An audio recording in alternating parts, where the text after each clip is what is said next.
Greetings viewers, Eric the Car Guy here. I'm excited because today not only am I going to bring you a step-by-step video about the replacement of the clutch on this 2004 S2000. I think it's a 2004. Anyway, I'll change that if need be. Not only are we going to get a clutch replacement on this, I'm also going to be replacing the rear main seal and the starter.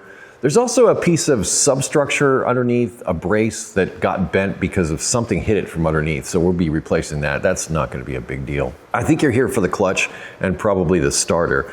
I just want to mention real quick, this is the first repair job that I'm doing with the new lift in the new shop. So it's kind of exciting.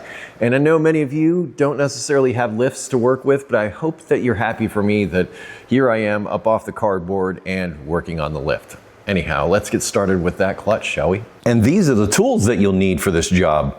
Just kidding. I'll call out tools along the way, and any special tools will be linked down in the description. I'm going to begin our journey here under the hood. I'm just going to pop that hood real quick. It's a very pretty car, I think. Nice clean engine compartment. What I am after here is the negative battery cable, which this is a 10mm fastener. You just need to loosen it, and boom.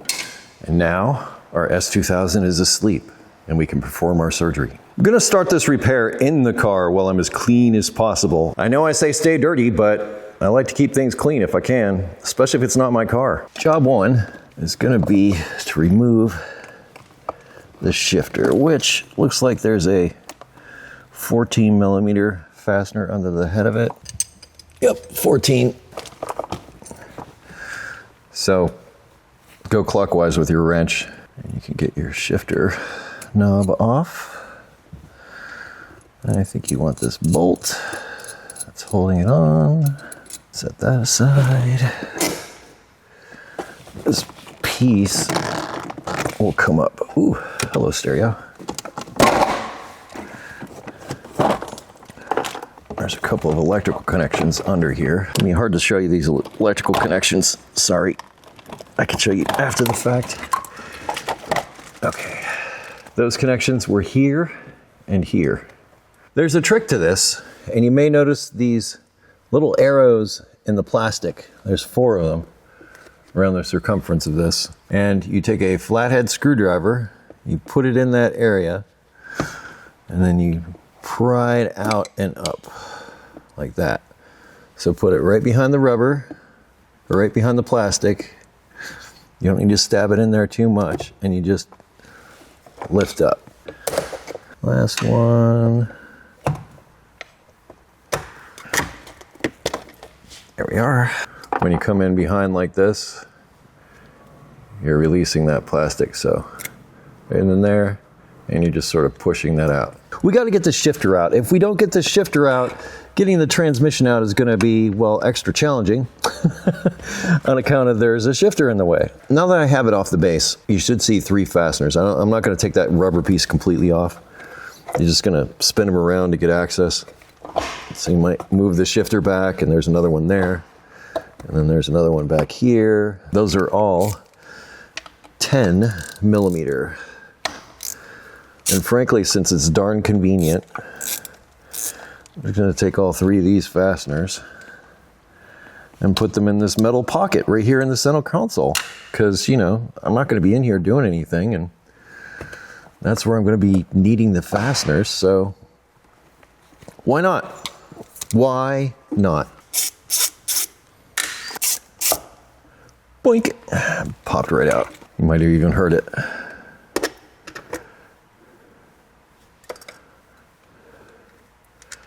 So I'm going to take the spring. I'm going to take my shifter. Ooh, that green stuff, that looks like Honda Urea grease. Anyway, we're going to take all this and put it over on the bench. Here's an important tip. One, you might notice that the top of this is a little bent towards the right. So that will help you orientate it when you put it in, but there's only 3 fasteners and the 2 are at the top. Now, I've installed this without the spring back in here for a very specific reason, and that is because before you remove it, you really should put the vehicle in neutral. So without the spring or anything in there, I'm able to get it in there. So make sure it's in neutral when you go and remove this, and that will make spinning the drive shaft and some of the other functions that you've got to do a bit easier. I think we're done in here. let's lift the vehicle up and get the, well, drive shaft and transmission out. I'll confess that this is the first time I've done a clutch on an S2000. Or first time doing a clutch on an S2000. I can't really say done until I've actually done it, right? And the question comes into mind, like first off, to remove the exhaust or not to remove the exhaust. I may have to like drop the subframe a little in order to get the engine to drop down a little bit to reach some of the top fasteners. I don't know about that yet. But I think job one is, since we left it in neutral, we should be able to turn this real easy. So we'll be able to get to all the fasteners on the drive shaft, because this has all got to come out. But before we remove it, we're going to mark it both here and back on the differential, so we're sure to get it back together exactly the way it came apart. These are balanced assemblies, and there's a little weight right there. These are balanced assemblies, and many times they're installed a certain way, and I like to put things back the way I find them. Incidentally, that brace that was bent is right back here by the charcoal canister for the evaporative emissions. So you can see where this guy's bent right there. This is the drain plug. This right here is the fill plug. It's gonna drain easier without the fill plug in it. So I'm gonna remove the fill plug, and then I will remove the drain plug and then start draining things. It'll allow air to go in to let it come out easier. The fill plug is 17 millimeter.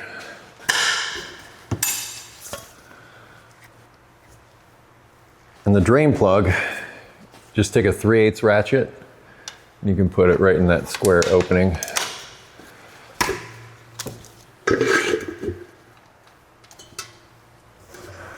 Just gonna let that drain for a bit. The fluid seems to have slowed down to just a trickle.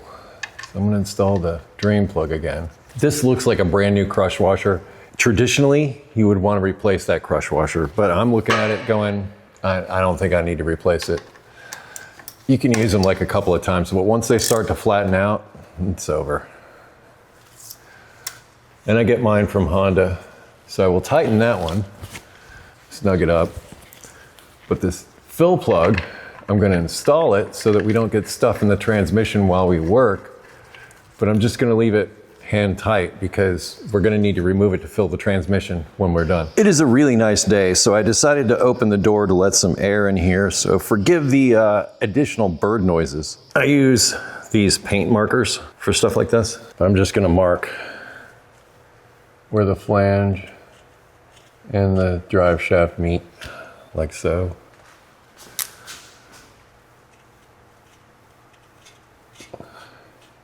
So now we know exactly how that thing goes back on there. With the transmission in neutral, we can rotate this all the way around. And I've taken an extra step and marked this as the front of the drive shaft. So in addition to making my marks to orientate it with the flanges, I also have one up here to dictate, well, this is the front of it. To get these out, I have a 5/16 Allen head. So this is a 5/16 Allen head. Well, that creates its own problems now, doesn't it? How do we keep it from rotating? Let's give these channel locks a try. Now I'm grabbing the back of the flange. That's not working.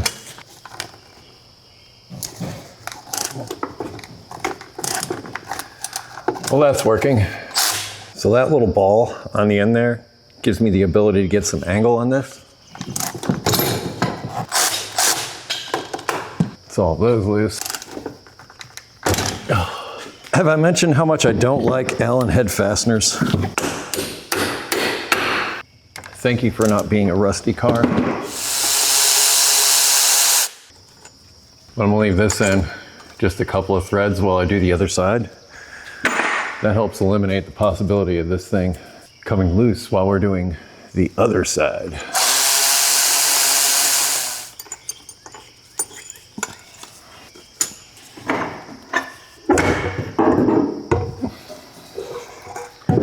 No need to remove the drive shaft loop or anything, but there's our drive shaft.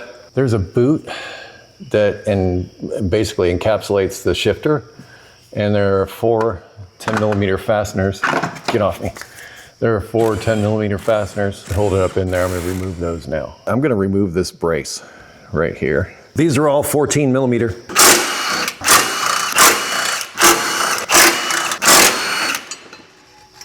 there's this bracket that goes between the transmission and the exhaust. Well, it actually goes between the engine and the exhaust. I almost feel like removing that would be a good thing, although I may have to break out my torch to get this one bolt. This is 14 millimeter. Heat is your friend. I really like these long zero offset wrenches for breaking stuff loose like this. Like butter. Hope you can see my laser light on it. So that's what I'm going to remove next. And these are actually 17. Am I hitting the side of the transmission? I think I might be, which makes everything I'm doing here moot because I'm just pushing into the side of the case. So I'm going to have to come up with a different something. I'm going to try to get this big old long ratchet up in there. Breaker bar would probably work also, but this guy will help me index it just right. Easy. These long tools, man, they make all the difference. So you can get a ratchet up in there. And if you're laying on the ground, it's going to be hard to get a long something up in there, but as long as you can.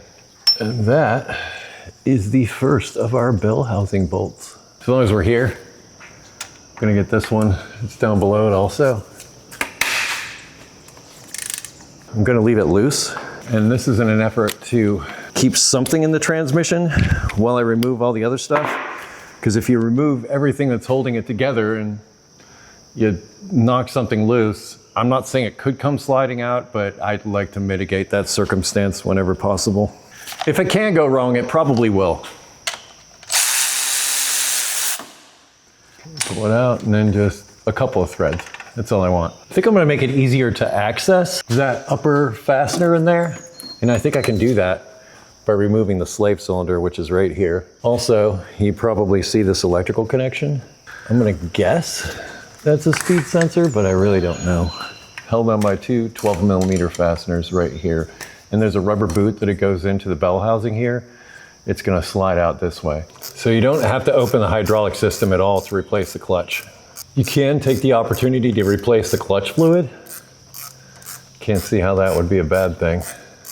Out of the boot. I'm gonna try to tuck it up out of the way. There is a strain relief right there. I'm gonna try to sneak in there with a pair of pliers and knock it loose. Needle nose pliers, and it's not in the way I thought it was. Switching to pocket screwdriver. Sometimes I use a really long screwdriver. Finally, I may have done that prematurely. There's a few other connectors that are on a bracket back here for O2 sensors and stuff that might be easier to access once the transmission is hanging down a little bit. So I'm gonna put that on hold for now and redirect my attention back to this bell housing bolt. For this, I'm using a long extension, a swivel socket, and a big ratchet. Because I know it's gonna be a thing to break this loose.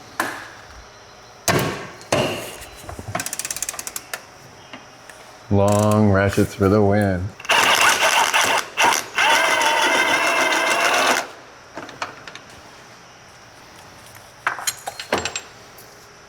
Okay, well that loosened up that wiring harness and gave us another bell housing bolt. This one went on this side, so I'm gonna keep it over here. Coming down on this same side, maybe the easiest one is right here. Don't want to back myself into a corner there. All right, just a couple of threads on that one. Maybe these are the easiest bolts to get to. These are two 14 millimeters.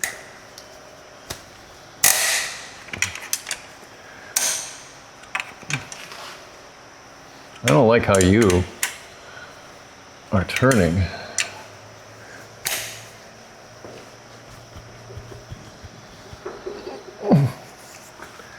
Neither one of you are being nice. It's discouraging. Luckily, I can see the other side. I'm gonna help it along with some penetrating oil. Oh, please don't. Oh, I don't like that. Okay. I feel like I'm out of liquids on this one.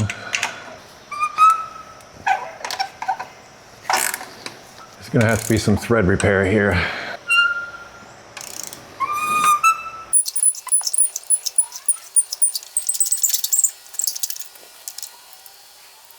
Yep, there's some threads that came with that one. We're gonna have to be fixing some stuff there. I'm grateful it's down here instead of up towards the top, but we're not done yet.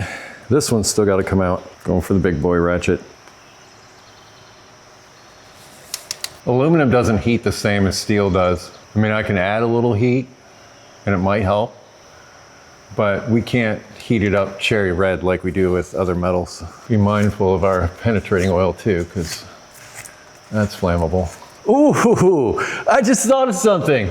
I have an induction heater. Was literally just sent this. This may be my way out. I've never used it, so I got to figure out how to use it, and we'll get it up in there. It says not to use it on non-ferrous metal. Aluminum is non-ferrous metal.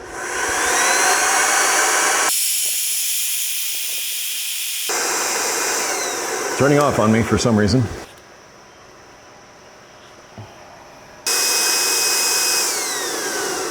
I don't really know how much help that's providing, if any. Nothing about this is good. Something I'll point out on the induction heater, it says on the outside that if you have a pacemaker, you cannot use it. It's a magnetic induction heater. So if you got a pacemaker, it's gonna mess it up. And I think that's why the reason why it's not working on this transmission case is because it's non-ferrous. I could add some traditional heat, I suppose, to try and open things up, but this just feels like it's taking either the bolt or the threads with it. One of the two. I'm not getting this out of here clean. I shouldn't say that. I should be hopeful, right? I should stay dirty. I should be like, you know what? I'm kicking this thing's butt. And I will. If this bolt breaks, I'll drill it out, figure it out, but I will sit here and keep trying. I'm just hopeful that the bolt comes out. Even if it takes threads, I can re-thread it, which is so much more work to deal with a broken bolt. I get some penetrating oil in this side.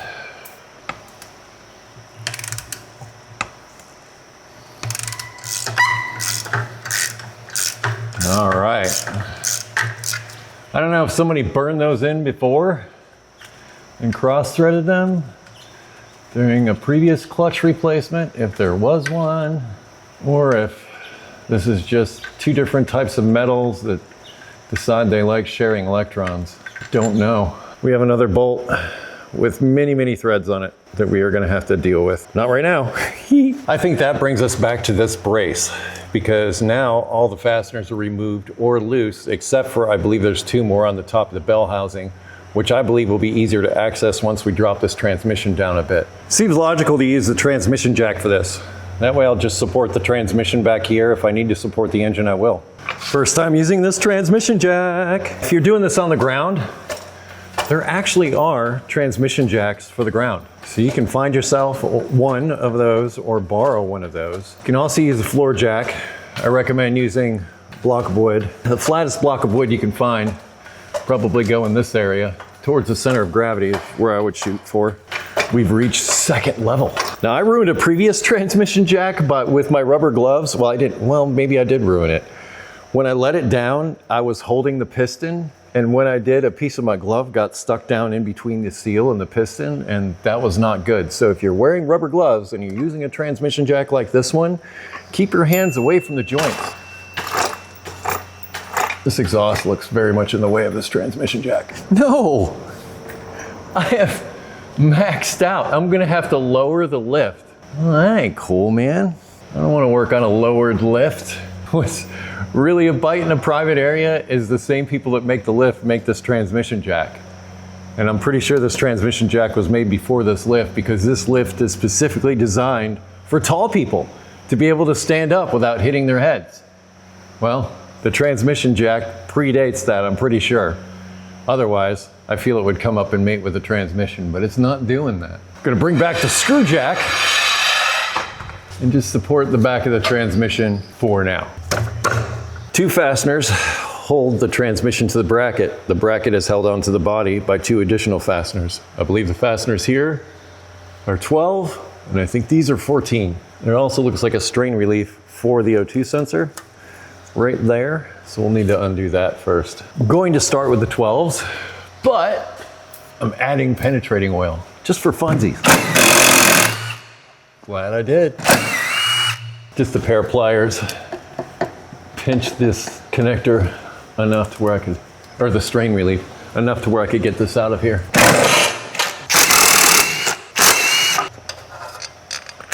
With that rear mount gone, or rear bracket gone, let's lower this down and see how much we get. It's not a lot. Yeah, it provides some support. Now I have to see if I can even see those top bolts. Yeah, I can't even see the top bolts. That means those are probably coming out from up top. We gotta backtrack. I'm gonna reinstall this. Then I have to go up top and get to the rear bell housing bolts because, well, I can't right now.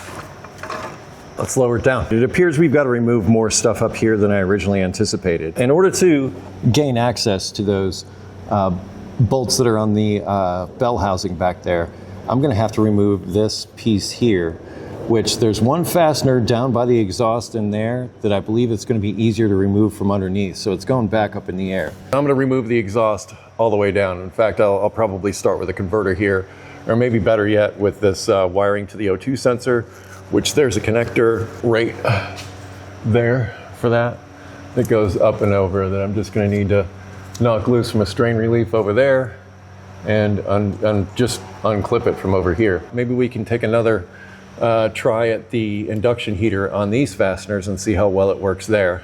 But I am most definitely going to be needing them for that. I have these bolt biter sockets. They're specifically designed to do this kind of thing because there's not much bolt left. Okay, there's the right size. So find the appropriate size. Anytime I've got any kind of heating thing happening, I try to get a plan before I even start. Let's see how the induction heater works on these actual metal bolts. Well, aluminum's metal, just not the kind of metal we needed.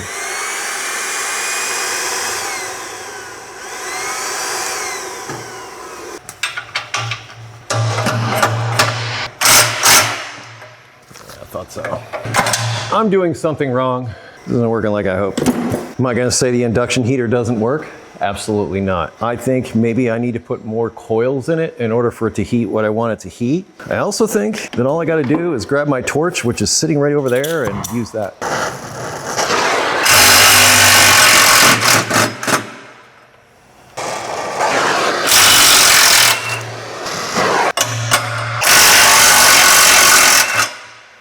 While I'm here, just gonna take care of these electrical connections. That way I don't mess up that wire. And I disconnected that from that, and I thought the wire came out. It may be broken, but I think I can use it as a hook to hold the wire still. I've got my wrench ready for when I knock this one loose. These are normally 12 millimeter. The bolt biters won't work on these because these are deep, or these would need to be deep well. So I'm trying conventional sockets with this and hoping the heat is what's going to do it. Don't touch the hot nuts. Always check your setup before you start heating because you don't have a lot of time. And that other extension was too short. This one's going to be just right. I think it should be our converter now. This is a handy lever to push back on with. I really don't know how easy it's going to be to get this exhaust header out, but I do know that this O2 sensor back here has a couple of strain reliefs on it that I need to undo, which is going to be a lot easier without this converter in the way. The connector is up over here, but I need two hands for this. And if they're giving you trouble, spray a little WD-40 on them and they come apart real nice. In fact, looking at this whole harness has got to come off. So I'm going to undo every connector and everything from these brackets. But with those wires out of the way, I believe that should be all the electrical connections going to the transmission that we need to be concerned with. The kill move was these 90-degree angle ones that got up in there. And what I'm able to do with these is I can just, where it's clipped in, just pinch that area and it just releases the clip. This reverse light switch, don't do anything down here with the rubber boot. It unplugs around the other side up top. But this is all the connectors off the harness for the other side. Looks like there are 4 of them. Now I'll move on to see if I can get those heat shields off of that exhaust header. You're gonna love this, viewers. All right, that 10mm right there, wedged up in all of that, needs to be loosened. It doesn't need to be removed, it just needs to be loosened. That's what I'm doing now, and there's no way I can give you a shot of that. So know that that's what I'm loosening. There's a lower and an upper part to this heat shield. I'm only concerned with the upper part. There's that one, not that one. Yes, that one up there. That's the one you're after. There's also one right there. As I mentioned, they're all 10mm. You don't need to do this one, but you do need that one. I'm gonna try to get in there with this very long 0 offset 10mm. Oh, okay. These are not 10mm. I'm like, why won't it go on? That's because they're 12. So as you can probably see, I'm able to get in through here. We got lucky once. While I'm here, I'm gonna try to get that 10mm for that shielding I talked about. Try to sneak this guy up in there. Don't worry, I can't see what I'm doing either. Yeah, gets looser when you turn it this way. There's a top tip for you. Counterclockwise for loosening. You're welcome. That seems loose enough. I'm calling it loose enough. I frankly cannot believe that that just worked. So I came in from underneath and hit that shielding bolt and got lucky. I think the rest of the fasteners for that are up top, which is where we're headed next. You might see these 2 10mm that I aim to, I may not need to remove them, I don't know. I may need to just loosen them just like I did previously. We're about to find out. Oh, you got one more screw up here. Okay. Okay. Yeah, those have to come out too. I find using a socket like this to turn nuts or bolts like this is easier. Oh, yes. So I did not have to remove the one in the back, but I did need to remove the other 3. That opened up a legitimate amount of space, and I did not need to get this fastener from underneath, this one here, that was on the front. I can show you better when it's off the vehicle, but I believe it's just these 2 fasteners, and then I can get to all the fasteners for the exhaust header, and I will be able to remove that. Well, I hope to be able to remove that. That's probably a better way of saying it. These are both 12, just like the other 2. I think my impact is helping a lot. Like if you try to twist it off with a ratchet, I think that can sometimes break things, but the impacting motion, I think, knocks the rust loose. So if at all possible, and you're dealing with a rusty fastener, I think impact is the way to go.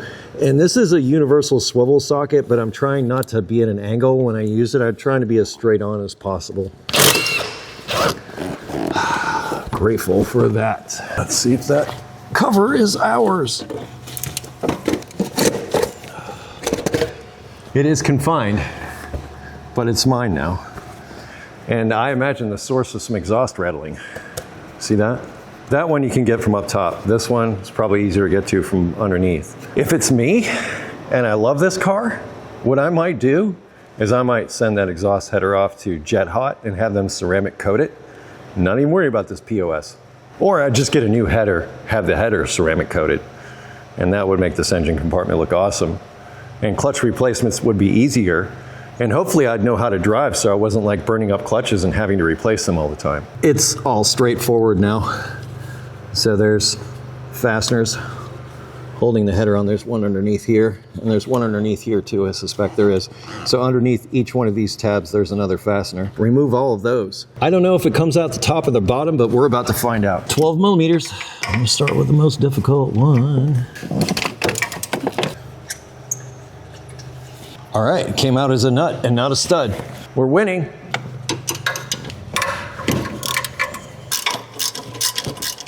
There it is. I think that's the last one. Ooh. Well, I guess it's going out the bottom. And in fact, if I'd have done that first, that would have given me Lots of access to lots of things.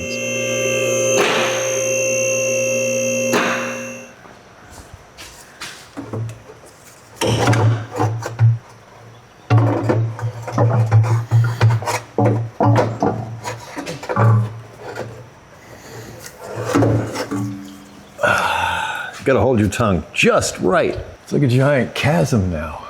In fact, I can't even see this fastener from underneath, and I'll probably be able to get to it better from under here than up top. This side, yeah, pretty sure we gotta deal with something stupid with the starter. We're having fun, right? This is fun. With the exhaust header out of the way, we've got plenty of room to get to that bell housing bolt on that side. But that's not all. We are also replacing the starter, as well as there is, and I don't even know if I can give you a shot of it. There's a bolt down there. I can't get back there. So there is a 17mm bolt at the top of the bell housing back here that's gonna be a lot of fun to get to. And it kind of feels like I need to get the air box out. I didn't want to do it, but it looks like it's gonna have to happen. And the reason for that is I'm probably gonna have to take an extension, go under the intake to get to one of the bolts on the starter, of which there are two. What would probably make this whole job a lot easier, just like on a K-Series engine, is removing the intake manifold. But that's gonna require opening up the cooling system and some other stuff. And I'm thinking, is that really where I wanna be? I'm gonna try to do it without doing that because I don't believe that's part of the procedure. But know that if the intake manifold wasn't in the way, this would be a lot easier. So disassemble the entire engine to remove the transmission is pretty much where you're at. I think my light will have to move or go away temporarily. So I can put this back up. Now we have access to all this stuff. Just like we're replacing this giant air filter. We'll take this part off. Ooh, looks like somebody cut out this whole section in the inside here so they could use this special K&N filter. Looks like there was modification to the top of it as well. Move this fender cover around to the front, help protect the finish. This is held on by some 10mm. Start by unhooking some stuff.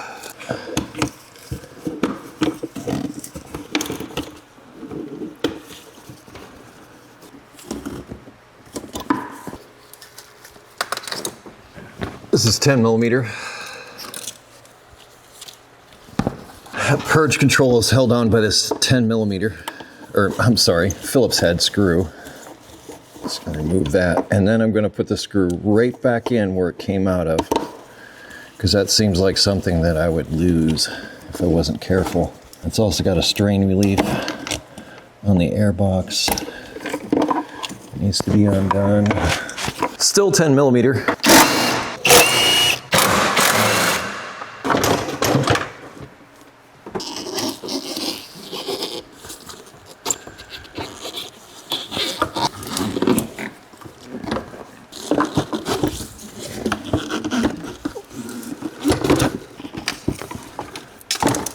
One more strain relief. Whoa! Tucked down underneath here. It's already separated from the outside of its harness. Looks like there was also some modification done here in the airbox too.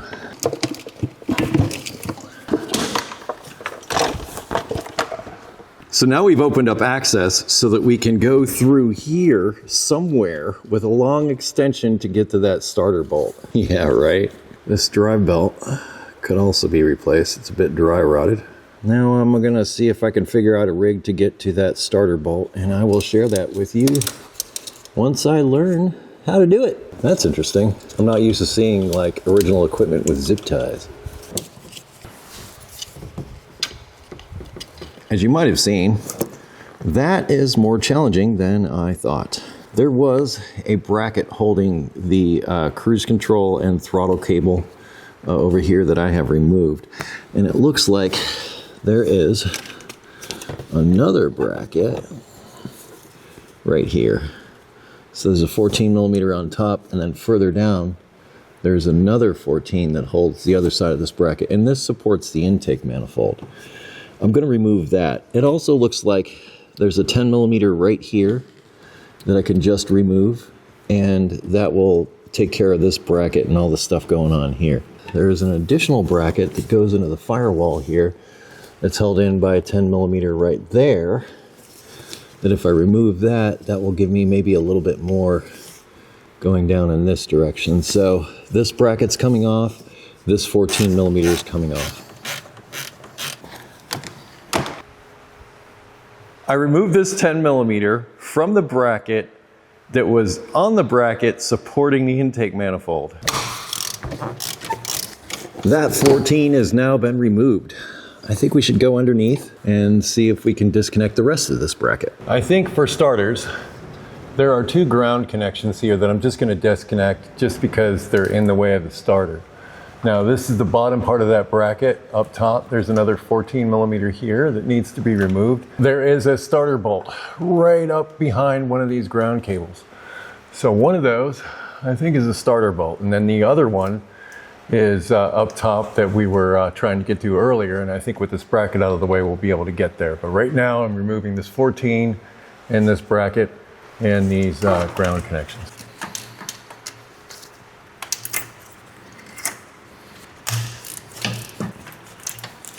I'm trying to think of where actually this starter is going to come out. It also occurs to me that I never shared the symptom with you, the reason why we're replacing the starter. So when you push the starter button, it seems the Bendix stays engaged and it grinds for a second and then it stops. So we're replacing the starter because it seems to stay engaged when starting the car, at least for a second or two. And that gives us that bracket. So the harness was just clipped on here and here. I didn't have to undo any 10s at all. There's a much clearer view of our starter now. And there's a 14 millimeter right there where my finger is, right there. That's the bottom fastener for the starter. There's a rubber boot up here on top there. Pull that back. There's a 12 underneath it, and that's one of the electrical connections. The other one is just clipped in. It's up on the other side of it. I'm going for the lower bolt on the starter right now. Seems like a deep well socket might be helpful here. There it is, lower starter bolt. While I'm here, I'm also going to go for the starter connection, the main starter connection off the battery. That one is a 12 millimeter. There's another connection for the solenoid up there too. I don't know if that's going to be easier to get from the top or not, but even I can't see what I'm doing right now. And that should be the main electrical connection to the starter. And that 12 millimeter nut has been removed. Looking at all this, I have a sneaking suspicion the starter is going to have to come out of this area. There is this fuel line that is held up by 2 10s on the body there. Maybe it's enough. I often get asked how I keep track of things as I remove them. This is how I do it. I keep all the fasteners grouped with the part that I removed. So this is the bracket, and these are the 2 10s, the lower 10s that went to the ground connection. This is also the lower connection down here. So everything here is in this area. Up top there was this hose separator that I removed, and that was next to a 10 millimeter on the top of the intake near there. And then these were the brackets for the throttle cable and everything, and that is the upper fastener for this guy here. So it's all kind of in between from top to bottom. And then the shifter, and then over here, this is the starter bolt. This is the nut for the electrical connection, and these are the 2 10s that I removed for the fuel line that I just removed. So all of these go together with that area. You can also take a piece of cardboard, mark it, write down where all the fasteners go. That might be even better, but this is how I've done it, and it seems to work for me. Mostly. You might have noticed I'm using my light as a hood prop instead of the regular hood prop. And that means that I can work in this area without fighting with that hood prop. This alternator is bugging me, so I intend to remove it. To do that, it looks like all I've got to do is undo this tensioner, and this belt will come off relatively easy. Sad I don't have another one at the moment. Maybe I'll get one before the end of the repair? Not sure. There's that one, and that one that hold the alternator in. 2 connections on the back of this. I'm waiting until I get it out to deal with the electrical connections because they're on the back. Feels like it would be easier without this in the way, right? This tensioner has a 14 millimeter on the front of it. Go this way. You can take it off. I can kind of leave the rest of the belt where it's at because I really only want the alternator. This is annoying. I'm gonna leave that up because you'd be able to know where it was, where it went. Okay, I think we're just a 14 and a 14 away. And you know what? I'm gonna go one step further.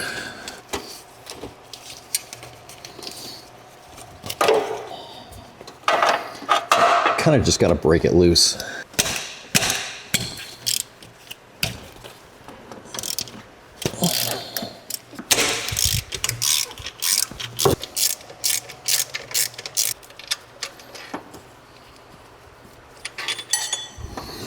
The differences between the top and the bottom. Top, bottom.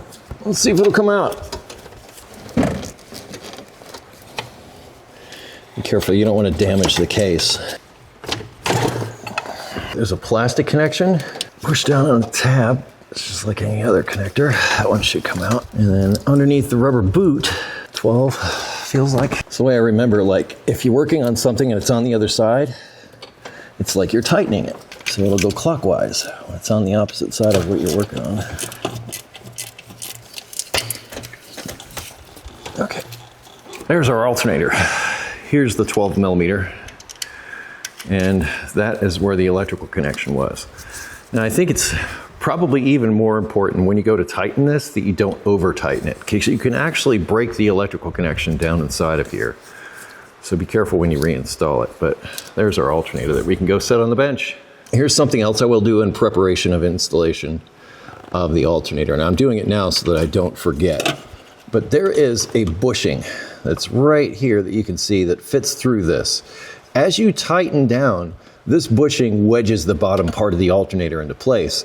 And it makes it really difficult to get out or in. So this is the reason why I had to get it out with a pry bar. So I'm gonna hit it with a little penetrating oil. And then I'll come in with a hammer and I'll try to knock it back this way. Now I'm gonna have to move you because I can't do this left-handed like this, but you don't need it to move much. A millimeter is all you need. But knocking this back out this way a little bit makes it so much easier to install the alternator. You probably can't see it, but it moved out of there just a little bit. That's all it's needed. That does give us a better view of the starter back in there. You might see it there. It is there. Rest assured. Before I forget, there's one more electrical connection on the top of the starter I want to get. There's a strain relief on the back of the alternator that I just moved out of the way. And then the last connection on the starter, you should just be able to pull it towards you. Or maybe that's something I'm going to deal with here when I can get to it. It's kind of a sea of hoses and wires and stuff. It's just preventing access and sort of in the way. That large hose being one of them. Let's try this again. I have, well, it's maybe 20 inches or so of extension. This is a swivel socket. On the end of an extension, it's 14 millimeter. My intention is to slip it down through here and get to that top bolt. And the only way I'm able to see it is down through the intake runners. Trying to guide it through this area and down and over to a bolt that I can't even see. Welcome to mechanicking. Ooh, I got there. Okay, I'm on it. Here's my pathway through here, through where the alternator used to be, up behind some stuff. It's gonna be really hard to show you, but down underneath all of that is where I'm on the top starter bolt. Why mess around, right?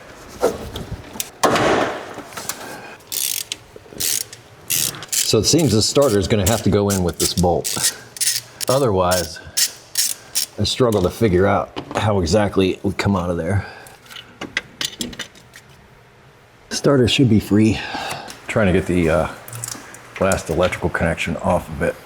I may have to go up top and get that connector by other means. I just can't seem to get a hold of it down here. Gonna try these. And if you try this also, just be careful of the rubber. The rubber helps keep the corrosion out. Oh, that took more effort than I thought, and I peeled back the rubber and I grabbed it with the pliers, the metal part, not the rubber. In fact, I almost think the rubber got damaged no matter what, but I did my best to try and preserve it. But with that out of the way, we should be able to pull our starter out through the bottom. Everything is in the way. That's Probably the best way to describe it. Thank you for falling out the bottom.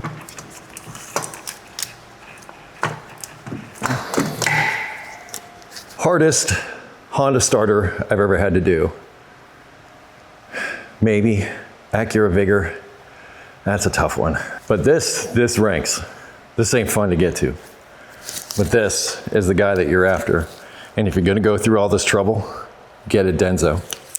Nothing else. Don't get AC Delco, don't get all that other stuff. Denso, that's what you want. All right, what's next? Oh yeah, we were taking the transmission out to do a clutch. I remember now. There are bolts towards the top in the bell housing we need to get. I don't think they're gonna get any easier to access without me staring at them. You might see it. Yeah, I think you see it there. It's buried all the way down in. But that's where it's at, 17 millimeter. Like getting these fasteners out is one challenge, but now I'm just trying to think, okay, a lot of these things I have to put back in and I can't even get my fingers on them. Worry about the problems as they come, Eric. Okay, I'm gonna try this guy. And I'm also, this looks like a map sensor maybe on the back. And I swear to you, I just undid the connector and it broke. I mean, you saw me do it. All I did was push on it and it cracked and broke. Now, I'm probably gonna be able to get creative with zip ties and make sure that that stays put. But the entire idea of disconnecting that to start with was so that when I'm in here with the wrench, I don't break it. Ironic, right? You don't bend that way, okay? I'm not even touching you. What's your problem? Okay, I'm on it. Feels like it ain't gonna work out. I believe there's only 2 bolts holding the transmission in now. One of them right up here, right up there. And then there's another one on the top that I was fighting with a minute ago. My thought is, and I've done this in the past several times, is I'll drop the transmission down and I'll have easier access to the top bolts. That's the hope anyway. And I can get up in there with a long extension and hopefully detach what I need to detach. So the transmission jack is here. The lift is lower now. Hopefully I'll be able to make contact. And if I am, removing this brace again, dropping the back of the transmission down and seeing if I can access that upper fastener. We've made contact. 14's on those.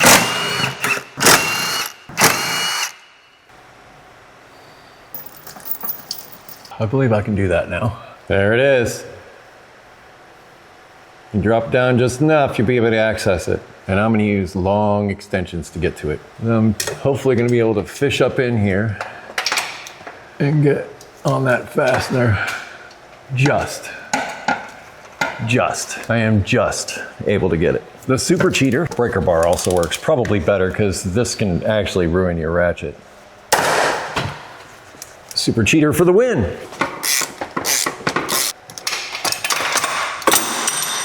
All of it just went away. Yeah, I'm gonna have to actually lift it up to get that other bolt because that other bolt is now against the firewall.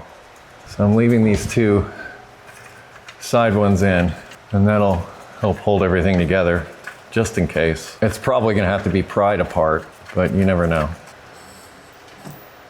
No hitting anything.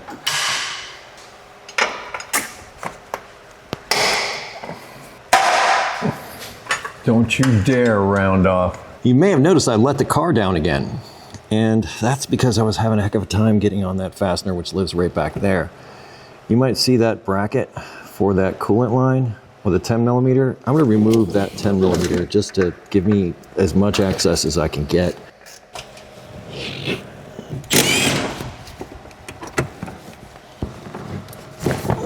On the other side, there was another connector like this that broke when I disconnected it. I'm now thinking those are cam sensors. And I also disconnected the bracket for the heater control valve and just took this off of its clip there. Just trying to give myself access, just trying to open things up. It's like they should make a specialty wrench just for S2000 transmission housing bolt. I thought the other bolt was the impossible one, but no, it's this one here on the right side. And I'm about to get extreme. I think what I'm gonna have to do is I think I'm gonna have to drop the subframe back here to get the engine to come down far enough for me to get something onto that bolt. Otherwise, I've been fighting with a wrench for the past like 40 minutes, getting nowhere. I've had enough.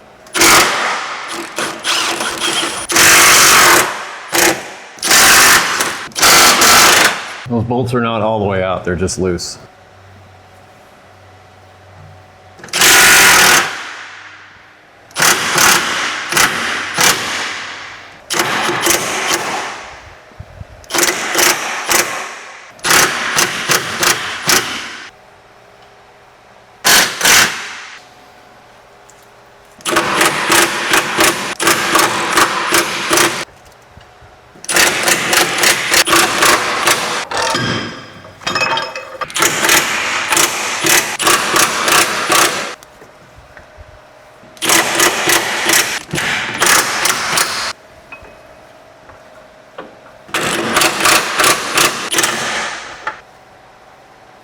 We have ventured deep into the land of sketch and almost succeeded.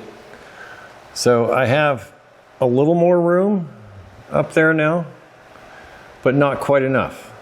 Like I've dropped it down about 3/4 of an inch at least. And the way I've done that is I've dropped the subframe. This bolt is completely out. This bolt is still in. There's 3. This one is also still in. And then I'm supported with this jack on this side.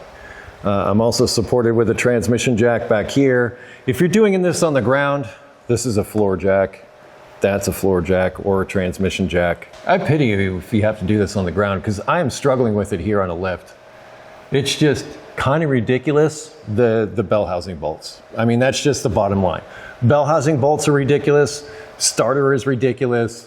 It's ridiculous working on this car, quite frankly, and I'm getting quite tired of it because it's just that bolt. One more bolt, and we got the transmission out. That's it. I think I got it.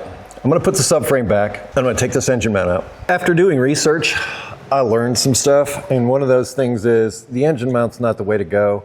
Everybody says drop the subframe. There's this 17, this 19, and this 19 that hold the subframe up. Sometimes have to remind myself to work smart and not hard because I do dumb stuff all the time. The metal part on top of the engine mount has a slot in it. It has to fit in just right. Making sure of that, and it seems to be the metal part is pointing towards the back, which makes sense because I believe that's a shield to keep the heat away from the exhaust away from it.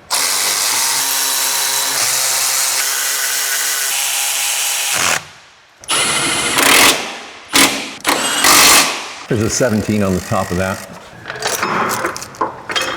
Just tightening the 2 bolts on the side,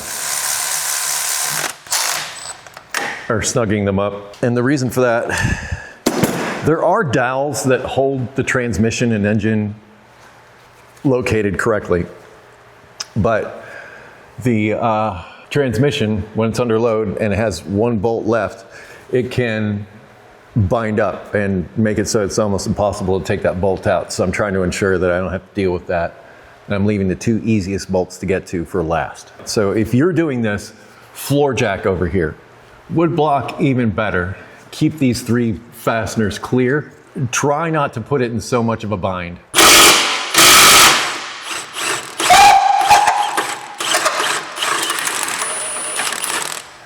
That is 1 long bolt. Like long enough to where I should leave it in there, which is what I'm gonna do.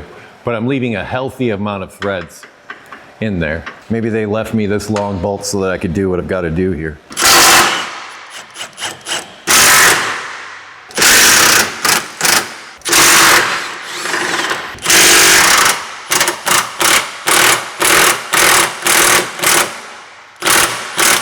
Oh, how I hate this.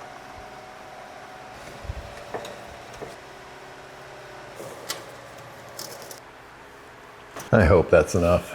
There's our bolt. So it looks like it barely clears. I'm gonna see if I can get an extension up on there. So this middle bolt is completely removed. That one's most of the way loose, and this one is super long. So leave this guy in as a guide. But floor jack under this side and lower it down as far as you possibly can seems to be the play. There's just barely enough room up in there. Barely. Still got to come down more. Not quite there. Socket doesn't quite go on.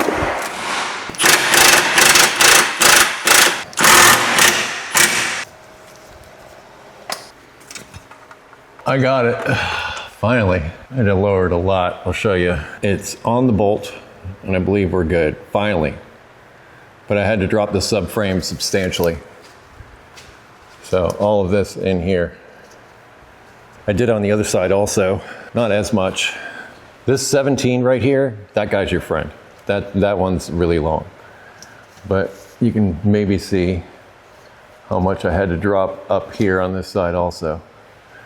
So be prepared to drop the subframe. You're going to need to support it. There's just no other way of getting to those transmission bolts.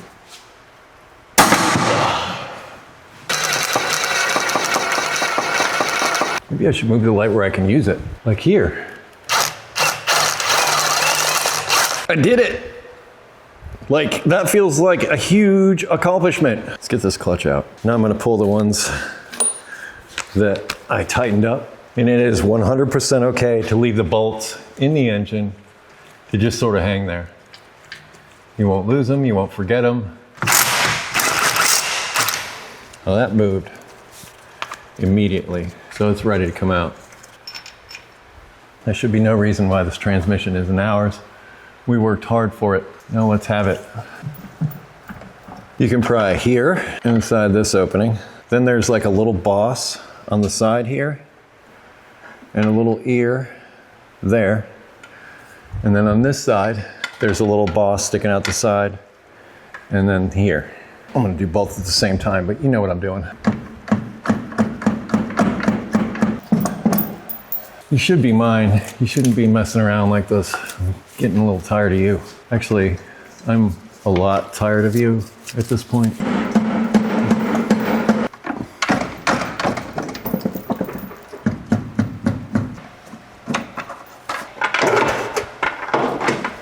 Ah, okay, so we gotta get our bolt out because that's what's holding us up. That guy, that one we fought for that whole time, that's that guy. It looks like it's off a dowel. This freaking harness is killing me. It's just, hello, I'm in the way. Hello, I'm in the way. Hello, I'm in the way. Hello, I'm in the way. Go away. Just a crusty dowel up here. That's all we're dealing with. Okay, that's ours, finally.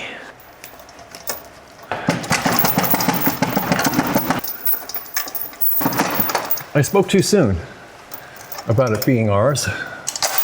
Obviously, it's like an inch off the transmission, off the dowels, everything. And I can't seem to angle the back up like I want.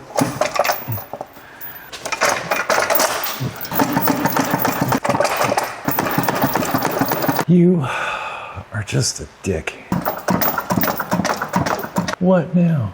Are you that jammed up on the input shaft?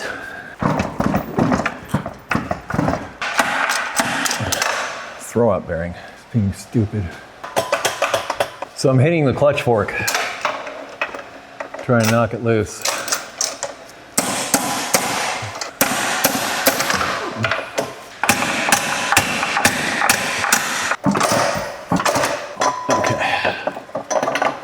I was able to move it enough to get the frickin' fork off the clutch, or off the throwout bearing. Will you come out now?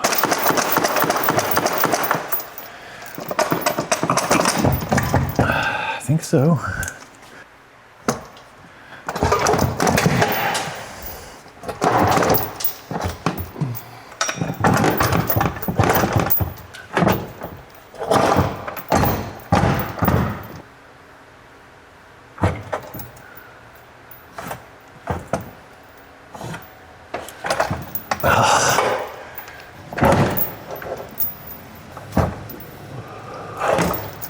Oh my goodness. We've made it this far, but now the bell housing is contacting the inside of the body.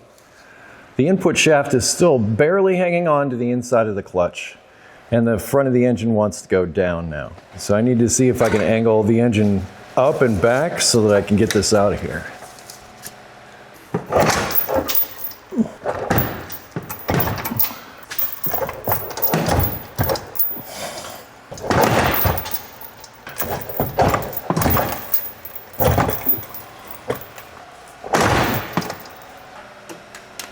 Here's the problem. It's jammed up against the body there, still on the input shaft in there. Like it hasn't even cleared the throwout bearing yet. I bet they're thinking, remove the engine and transmission, replace clutch. Because that's what it feels like. This engine needs to come way the frick down, and I don't know how to do it without dropping this subframe even more, and it's already dangerous. You know, I'm already sketch level 12.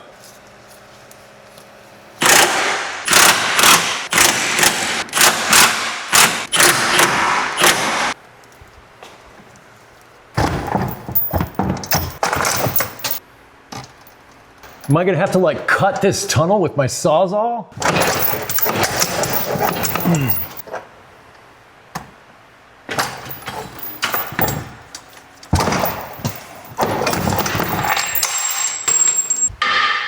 No, you still got a ways to go. Jammed up against the body.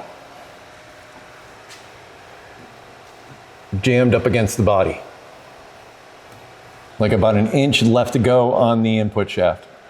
So it needs to come back at least another inch, and there's just no room for it.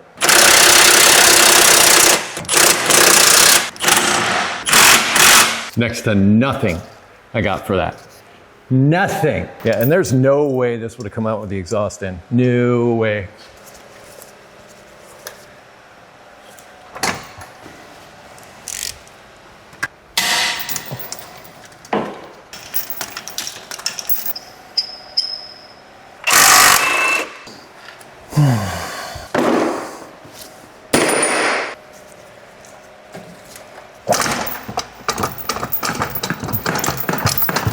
Yeah, I know that the transmission jack is not supporting this, and this is just staying up in there just like this.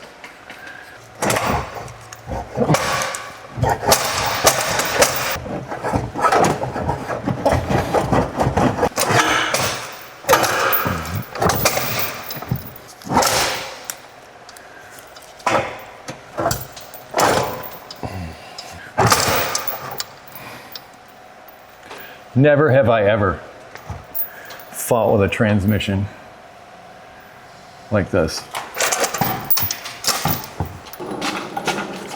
It would be so much easier if they separated the bell housing and you could just take the front of the bell housing off, move the transmission out, go back for the bell housing. It would come out, but they don't make this car anymore, so I'm just talking out my butt. So you see how crusty that dowel was. That's why it was hard getting that up off there initially. Not to mention how smashed this freaking harness is right now. That's what's not allowing the engine to go back anymore. So maybe take that off the back of the engine before you drop the transmission. Had I known sooner, I would have done exactly that. At least one of these starter bolts goes into the bell housing. So you're gonna have to remove the top starter bolt. So you have to remove the alternator and all that other stuff. I'm gonna take a break.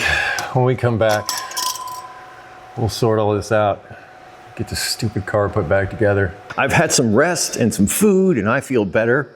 Today we've come in and I'm gonna start with the transmission side of things. I'm gonna clean out this bell housing area. Here's how I do this.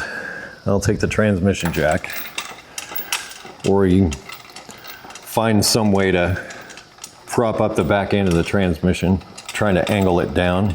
Got the chain on it now to hopefully keep it on the jack. You don't need a lot, you just need it angled down a little. Yeah, it should do it. And then you can probably see the trash can I have here. A little brake cleaner and an older rag does the trick. Now you can go crazy with this and make this like hospital clean if you want, but I can tell you like 5 minutes after you use the clutch, it's gonna look like this again. Mostly what I wanna do this for is to keep the dust down, because breathing this dust in, not good for you. Go get my cart. Here is its part number. This is called a release bearing guide, is what they're calling it. So I looked it up. This is the release bearing guide. It's held on by 3 10mm fasteners. Here's the old part. This is just a guide for the release bearing, or the throwout bearing as it's sometimes called. A little more cleaning in here. There is a seal under there, but that seal is dry. I'm leaving it alone. This is the input shaft, no doubt in my mind on that. Our new part is so shiny. I don't believe it goes in any particular orientation. I think it just needs to center, and it has these tabs that center it. So I think all you got to do from here is install it. I don't know the torque spec on this. If I'm able to find it, I'll put it on the screen. But I'm going to say these are 1/4 inch fasteners. So 1/4 inch past height, or 1/4 turn past height, I should say. I added the extension to detorque. Again, the important thing I think is that it's centered. Next, we're going to apply some lubricants, and I will be using Honda's high temp Urea grease for this in very sparing quantities. Do not overload all of this with grease. I am just putting a light coating on things, just to have a light coating on things. This is what this stuff looks like, by the way. You can get it from Honda, but I'm just gonna put a little bit on this release bearing guide. I'm also gonna put a little bit on the splines where the clutch lives, just on the splines. You don't need to do anything here on the end of the input shaft. That goes into a bearing. So putting lubricant here, I don't think is really gonna do much for you. Also, remember all the dust that was in here? That's gonna end up attracted to all this grease. The more you put on, the more it's gonna get gooey in here. Here we are at the back of the engine. And first thing I noticed is kind of interesting. This is a pull type of clutch instead of a push type of clutch. Many transmissions have, or manual transmissions have the throwout bearing on the end of that release bearing shaft that we just replaced. Instead on this one goes in with the pressure plate. And the way this pressure plate works is instead of pushing on the pressure plate to release the clutch, this one, the shift fork goes in here and pulls it out. And that's what releases the clutch. So each time you step on the clutch, this is pulling against these rather than pushing. I don't think any one design is better than the other. It's just something I wanted to make you aware of, because if you forget to put the throwout bearing in with the pressure plate, you're really in trouble, especially if you manage to get the transmission back in before you discovered that. I'm putting the trash bag or trash can underneath here, similar to what I did with the transmission on the stand. And I plan to hit this with some brake clean, knock down some of the dust before I start taking some of the stuff loose. Again, you really don't want to breathe this dust in if you can avoid it. And dampening it down with brake cleaner helps keep the dust down. Mostly I'm going around the bolts because that's what I'll be loosening. Well, that's some chocolate rain there. You don't want to eat it. Pressure plate fasteners are 10mm 12 point.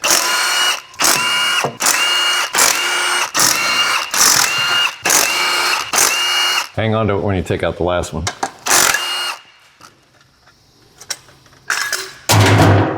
Got it right in the trash can. Woohoo! Here are the old clutch and pressure plate. And you can see this pressure plate definitely shows some signs of some heat and stuff that's happening. There's probably even some cracks in there as well. Looking at that and also looking at this, and you can tell how worn the clutch is by how close to these rivet heads you are. And I am on this rivet head, quite literally. So if you're on the rivet heads like this one is, it's time for that clutch to go. So all of that effort is going to be worth it. This will give us a result. I'm certain of it because of what I'm seeing here. As far as the throwout bearing goes, yeah, it feels rough. I can't hear anything. That's about all I can convey to you on this.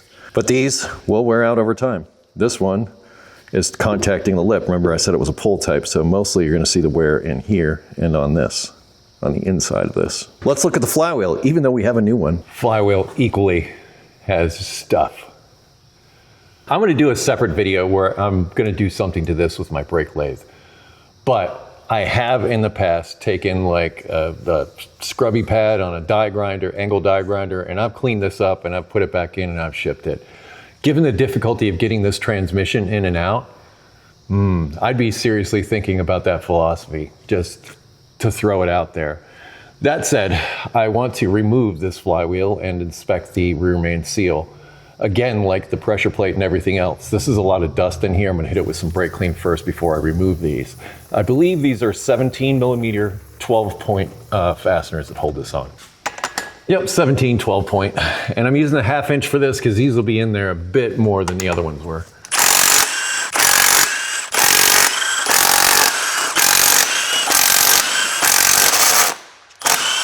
Don't make that noise. No, this guy's heavy. Be prepared.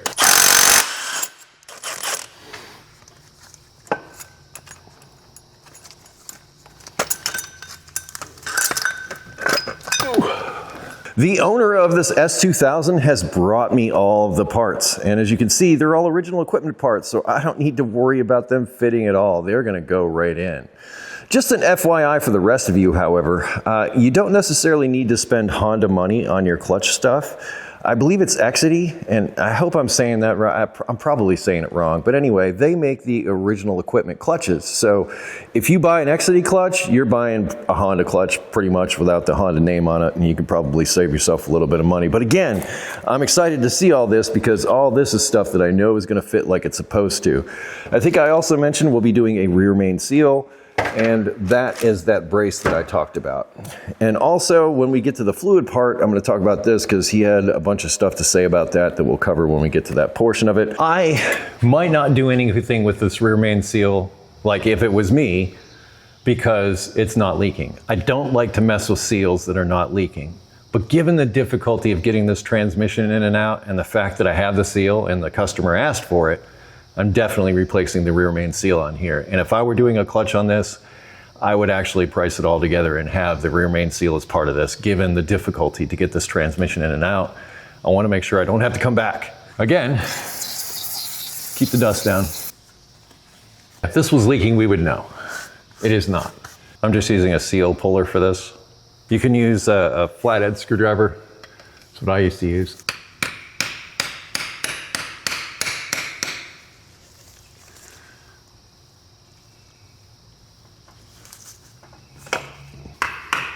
Well, if it wasn't leaked before, it's leaking now. Glad I kept that trash can there. I'd advise you keep something down here also if you're replacing a rear main like this.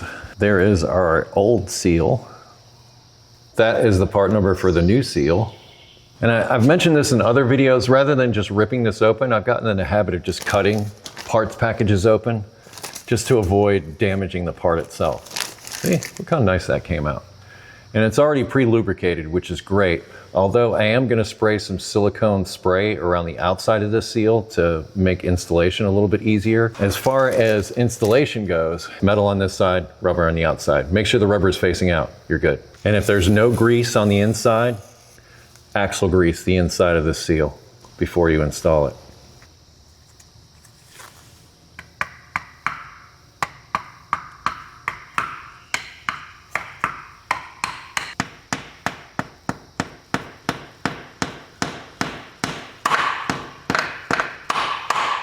I'm changing over to this brass punch to take it the rest of the way home.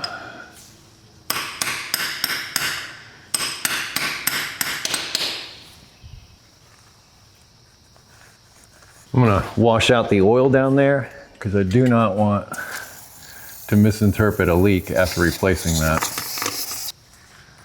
There's the seal all installed. And try to be even, like you can run your finger along the inside of it and sort of feel where it sits, and that's what I would use as your guide to try to figure out if it's all in or not. And you want to get it in as square as possible. This is the part number for a new flywheel. Not often I get to install new ones, but I'm not sad when I do. In addition to the new flywheel, we have a new, I don't even know what this is called, separator plate, something. That is the part number for that guy. Here's our new, I don't know what to call this, washer? Let's call it a washer for now. I have noticed holding it in my hand that it has sort of a rounded edge on one side and the other side is sort of squared off. I'm thinking that the rounded side goes face out, and looking at the old part, that's the way it is. So the rounded side seems to be facing out. Now, if you're just reusing the old part, it's pretty easy to see which side faced the flywheel and which side faced the bolts. Just put it back in the way you found it. I think it'd be fine. Honestly, I don't think it's gonna matter too much if you get it in incorrectly, but I like to put things back the way I find them, just in case, because there's a whole lot I don't know, and I don't want to find out today. The new flywheel has a new pilot bearing already installed, and I'm glad for that, because I'm sure that this set him back. The old pilot bearing, actually that doesn't feel real bad. Sometimes you can feel it, it'll be chunky and crusty a little bit, but not this one. This one actually feels okay. And if you have to install a new one, if you're installing a new one into your old flywheel, take a hammer, just knock it out through this way, take the new one and hammer it in through the back here. So just hammer it out, hammer the new one in. That's all you got to do. And do it till it's flush. In fact, as you're hammering, you'll get to a point where the noise will change. That's when it's seated. Before installing these bolts, Honda says put a little bit of Loctite on the threads. So I'm just gonna do that. Incidentally, you don't have to worry about Loctite drying out because it won't cure until there's no oxygen. So until it's seated and torqued down, it's not gonna cure. You could leave it there, come back tomorrow, it'll still be tacky.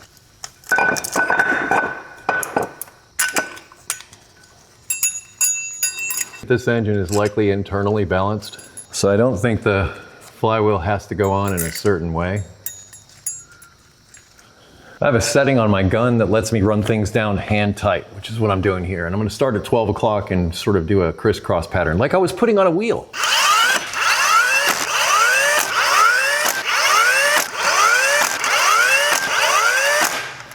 This tool is a flywheel turner. Some people, including myself, at one time thought that these were flywheel holders because that's how they sell them.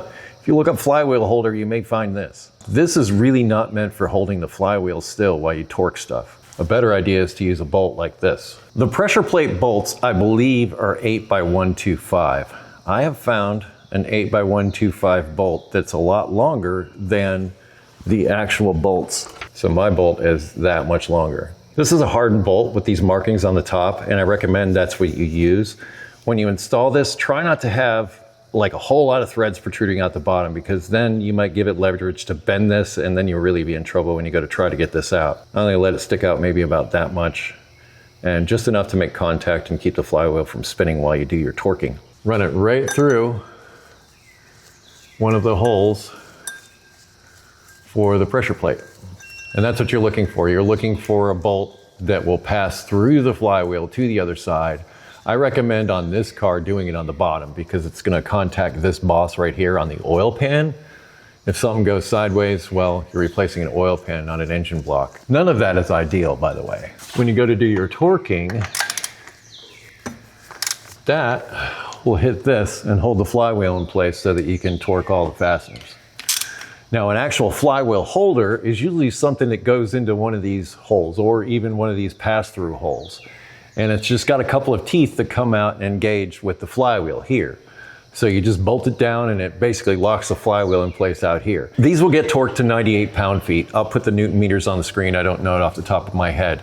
But this will hold this in place so that we can do these, which again are 98 pound-feet. Now this won't help us at all for the pressure plate bolts. We're gonna have to probably use that flywheel turner to do that. But this, for the difficult ones, I like this so much better. And when you do this torque, same as before, crisscross pattern like you're putting on a wheel. And also when you do the torque, try to do it in one sweep. Try not to be like, and then it's torque. Try to be like, beep. You'll see, I'll do it right now. Oh wait, I really should turn the torque wrench on. Yeah, if you've seen previous videos, you know that I've fought with torque wrenches recently. This one, this very one.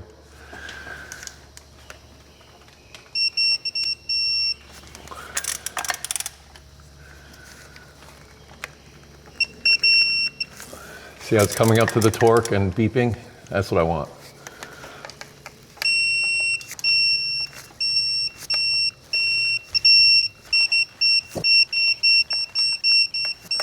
All right, I think I've more than double checked them. The flywheel is now officially installed, but we're not done. When they package the flywheel, they coat it with a rust inhibitor, plus your greasy paw prints might be on it. So you want to do a nice cleaning with some brake clean. Really, you only need to focus on this center surface where the clutch makes contact. You don't really have to worry about the outer surface. Here's the part number for the pressure plate. This is the part number for the clutch disc. This is the part number for the throwout bearing. Just like the flywheel, you want to clean the pressure plate too. Again, you only need to worry about where the clutch will touch it. See how dirty that is? We want clean wonderfulness. Shiny. Now I'm going to install the throwout bearing. And before I do, I'm going back to that same Honda Urea grease that I used on that input shaft bearing guide. But because this makes contact here with these fingers, I'm just gonna add a little bit of this grease to this area. I believe that's all I should need. And that will go in like this. I need something to wipe my hands off. Do not touch this surface with your greasy paw prints at all. Keep your greasiness away from this. The way this goes in is like this. So that's how it goes on the vehicle. Now, I do not have a clutch alignment tool for this because normally when I buy a clutch kit, it comes with that. So I'm gonna have to hunt down the clutch alignment tool I need for this. And once I've done that, well, I'll come back and I'll share that with you and we'll install this pressure plate. I'm hoping one of these fits. And I'm using my time to check my fitment with using the old parts rather than the new ones, because I don't want to get my new parts dirty. I want my new parts to stay awesome. No way. Oh, right splines, wrong end. Ooh, so close. Right splines though, wrong end. I have to find Cinderella. I met her at the ball and I'm in love. Ooh, that's closest yet. Still loose. I'm gonna say you're close. Not quite there yet though. What I'm finding interesting though is like a lot of these are Honda clutch alignment tools and they all seem to have the same spline count. It seems to be the input shaft bearing that is the difference. Also fits loose, darn it. The last thing I want to do is make it so that this input shaft does not go in, because that would be a nightmare. Yeah, all the ones I find for this guy fit loose, but I think I can work with that because I can make that bigger. That's the whole purpose of this.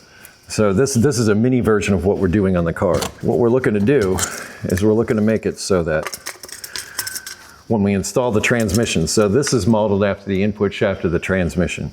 So we want to be able to go through our clutch disc and then go into the back of the engine and the input shaft bearing. And that way, when we go to install our transmission, it will go right in. If it's off a little bit, then it's going to hit the inside of this bearing and it's not going to go in, and I'm going to be fighting it, and I don't want that. But given that we've got like this much play, I'm going to see if what I can do to get rid of that. Now that we have the two clutches next to each other, you can compare how much of these rivet heads are left on this. Like you can see there's quite a bit before you get there. Whereas on this guy, you can see that it's right at that rivet head. So that guy and that guy are the same. So this guy would be touching, this guy is recessed. This rivet's even more recessed. So I hope that gives you an eyeball on what a worn clutch would look like.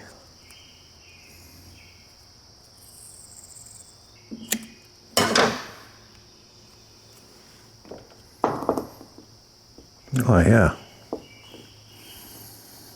A few thousandths did make a difference. So now it fits in there snug. All it took was a little bit of electrical tape. I also have the Honda special tool for this. And it's got two directions on it. And it does fit close, but not as good as this one does. And I want the best I can get for this because you saw what I need to do to get the transmission in and out. I want to make sure that it goes into the transmission, or it goes into the back of the engine and through this clutch when I do get to that point. All of this, including the clutch alignment tool, will get installed at the same time. What, I just picked that right the first time? Okay. I will take any small victory that I can get, including this one. I feel like after I've got that one bolt in, I'm like safe.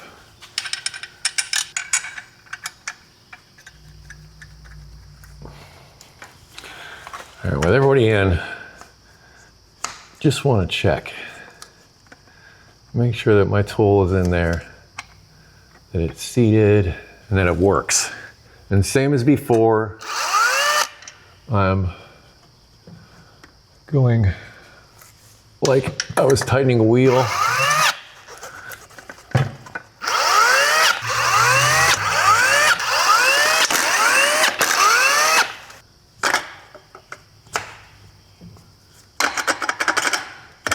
This throwout bearing's messing me up, but that is going right in. So right now, I'm just running it down on the dowels.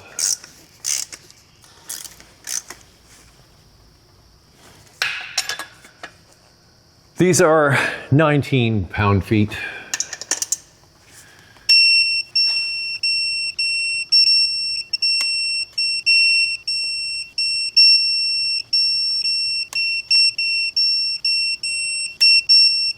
This thing really does hold the flywheel nicely. So maybe it is a flywheel holder. I don't know. I get confused. There are things that I learn in the comments to every video I post. But we now have a freshly installed clutch, pressure plate, and throw-out bearing. We need a transmission to go with all this. Job one is gonna be to tip this engine back as far as I can get it. Last time we were smashing those wires. I've since moved them, try to make smashing less of a thing. That might give us a couple more much needed millimeters too. I'm also, for good measure, gonna knock this clutch sleeve loose because that looks like it's right in line where I'm gonna be. Only two 10mm nuts that hold it on. Seems a little less obstructed.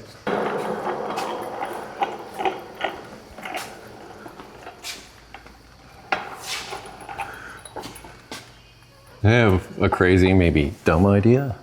So here's some silicone spray that I'm gonna put on all the spots where I see it was touching. It's not gonna hurt the metal at all, but it might provide just a little bit of extra something.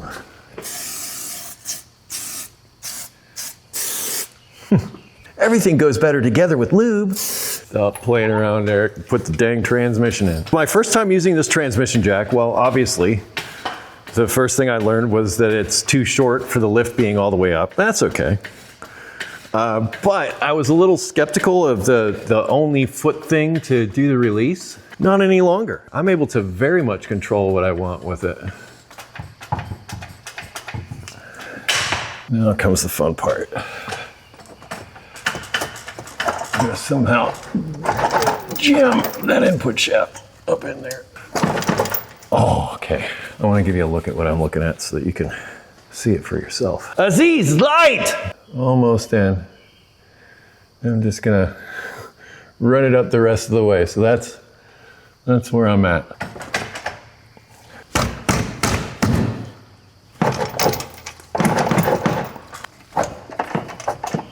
So stinking close. Oh, so close. Okay, keep going, keep going. Keep going. Oh, yes.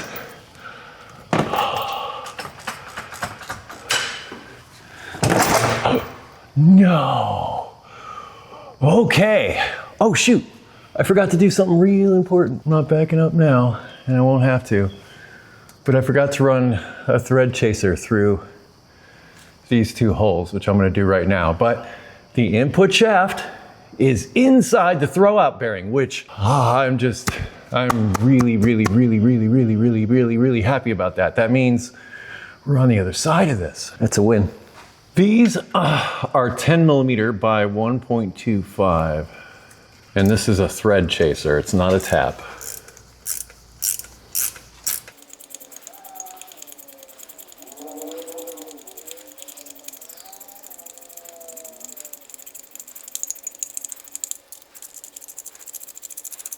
And thread chasers I use because taps are meant to make threads. Could be more destructive than I want to be. And what the thread chaser does is it simply goes in and cleans out the junk. It's not as aggressive as a tap is. I asked my machinist one time, what's the difference between a thread chaser and a tap? He says, well, I use my worn out taps for thread chasers. So there's more than one way to do this. And I'm not saying running a tap and die through here is bad. I'm just saying this is slightly less aggressive. You want to back them up every now and again too. When they start getting hard to turn, it helps clean out the junk. It's like now it's getting difficult to turn. I'll go the other way for a minute. And then I'll start again.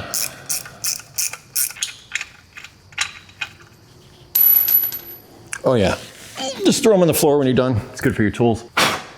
We'll handle the bolts here in a minute. At least that's taken care of. Now I want to see the two of you make friends. That feels positive. Here we are.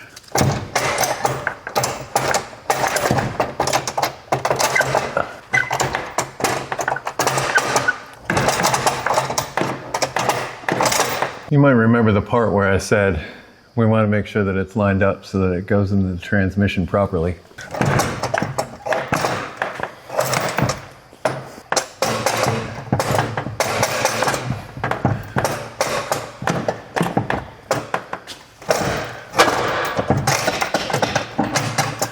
Super positive, okay.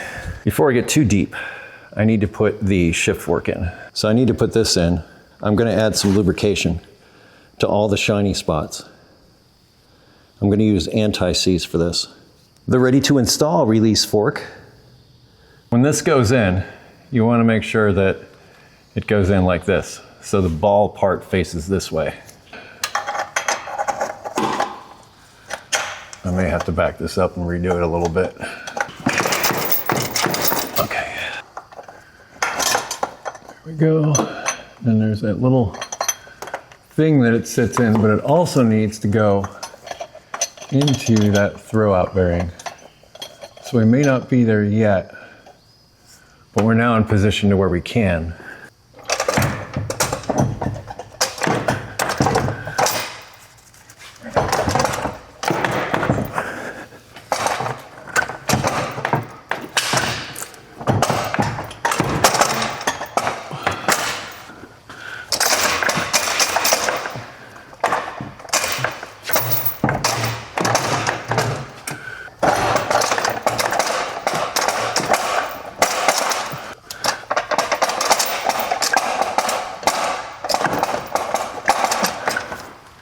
Moving in the right direction. Hopefully you can see that.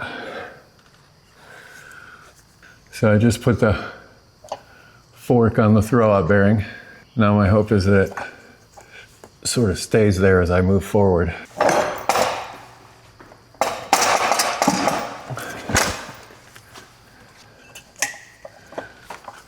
It's in there. And now the trick is to line up the bolt holes and the dowels. And with the bolt holes lined up, I'm just going to take these two side bolts, start running them down, and I use them like guide pins. So with it on these bolts, one, you don't have to worry about the transmission falling back out on your face, hopefully. But more importantly, they provide a guide to get you up onto those dowel pins, which I probably should have hit with a little crocus cloth or something, or cleaned them up before I installed the transmission. That probably would have made this a little easier. Maybe this shot of penetrating oil. Let's see if we can get it to meet up.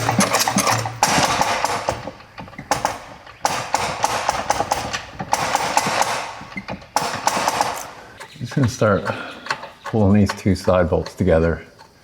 I have a feeling I'm hanging up on that dowel, but I'm doing it by hand, and I'm doing it a little bit at a time, and I think that's the key. Slowly work it together. You hear cracking, popping. No, you don't want cracking, popping.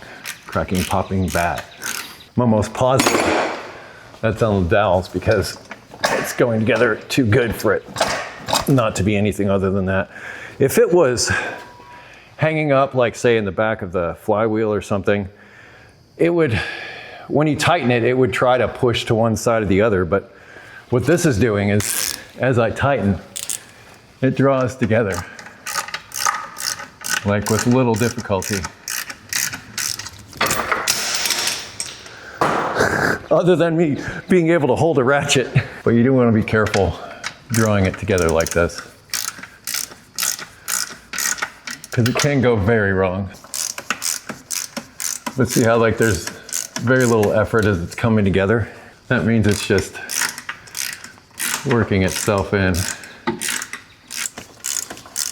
And this is the dowel up here that I think is the problem. I should also make sure that there's nothing like in between, because that can also happen. Like you get something lodged between the bell housing and the engine. That is also an outcome you want to avoid. But I can see right through it right now. I don't see anything that's causing a situation like that. I am, however, going to put one more bolt through up here. This one. It's convenient, and it's right next to the dowel pin. It's also higher up on the case. It'll help draw out the back of the transmission.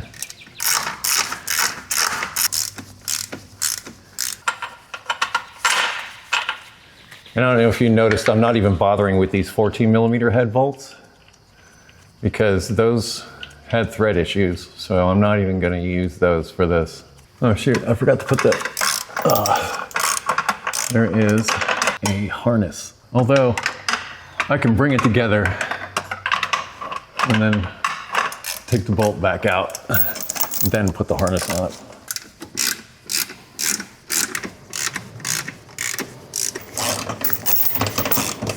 I'm not torquing these, but if you wanted to know the torque spec, the 17mm head bolts are 47 foot-pounds.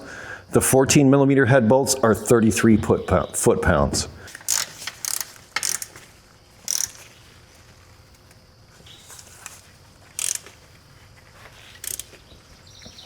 All right, I'm gonna pull that top one, put that bracket in. Oh crap. I just found a broken knock sensor, which I probably broke when I took it out. Took the starter out.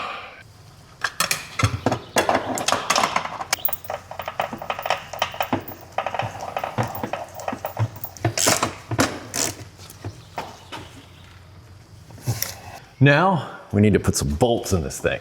We gotta get the 2 fun bolts in. Let's call these the fun bolts, because they are fun, right? Oh yeah.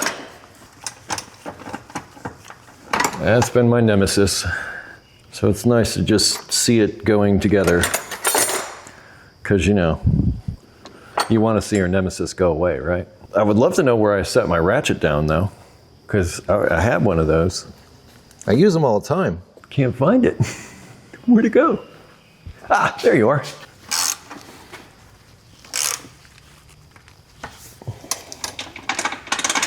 One more of these guys at the tippy top. Well, I still got those 2 underneath, but I need to fix those threads real quick first.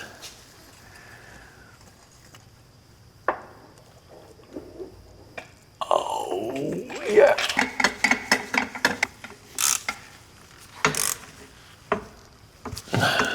Seems like it goes together a lot easier than they come apart. With those bolts in, I think we can lift this guy up.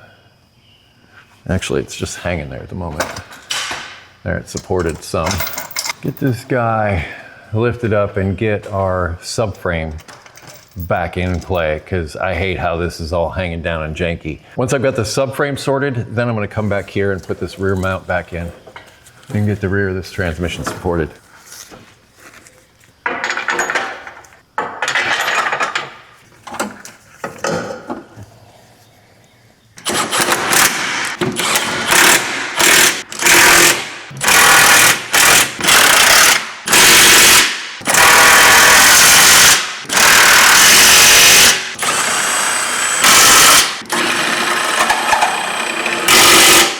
Let's get these obstructions out of the way.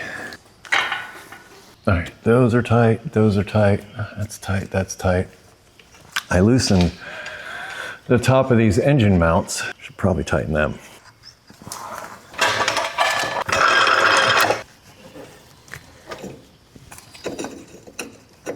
There's a metal plate on top of the engine mounts. I think I've already showed you this. I know I got this one in line, but this one over here, I want to make sure that I have it in line, which I believe I do.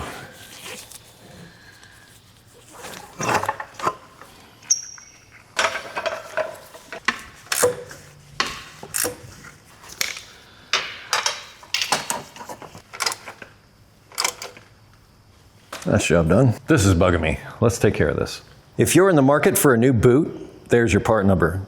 This is the boot for the slave cylinder that goes into the side of the transmission. And the boot goes in this way, so the hole faces the tail shaft, the back. I'm gonna show you without the boot. I'm gonna get the slave cylinder up on here, put that ball in there, and then compress it down, and then I'll mount it. But first, the boot. And you know what? A little bit of silicone spray on this stuff helps them go together better. Engaged.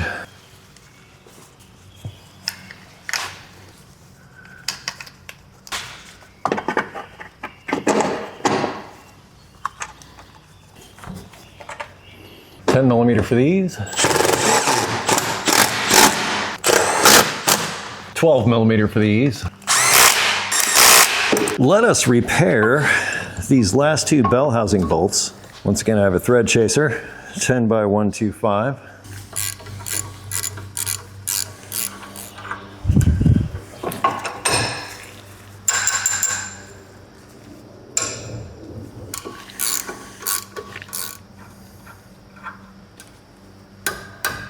Like, wow, those were pretty messed up. I'm going to be adding some blue Loctite to these threads on these bolts before installing them. And a good question would be, Eric, why the heck are you putting Loctite on bolts that you had trouble getting out before? The answer to that is fairly simple. Loctite actually fills in all the gaps between threads, which surprisingly, only 15% of these threads are actually engaging. 85% is just airspace between the threads. This Loctite's going to fill up that space. It's even more so now that, you know, everything went all sideways when I took these out. So this Loctite will help fill in the gaps. And I'm using blue, so it's medium strength. It's not full strength stuff. I think get that big booger off of there, yuck. Loctite might seem like you're locking it into place, but you're, in some ways, sometimes, keeping the corrosion and the moisture and all that stuff out. That's what I'm doing here. You might remember that the other side of this hole is open, and that can allow moisture or whatever to get down in there.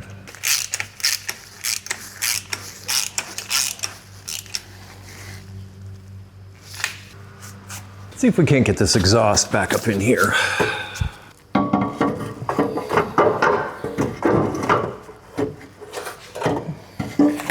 I might have to lift the back of the transmission. Doesn't want to go in.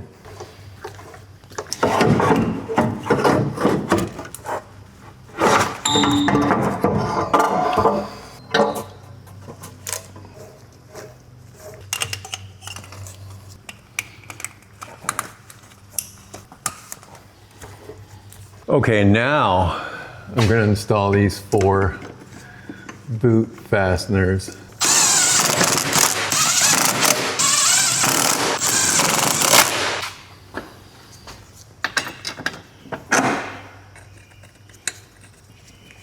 I installed just a couple of nuts on that exhaust header. It's not tight or anything, but I just want to make sure that it doesn't fall out of there while I work on the catalytic converter installation.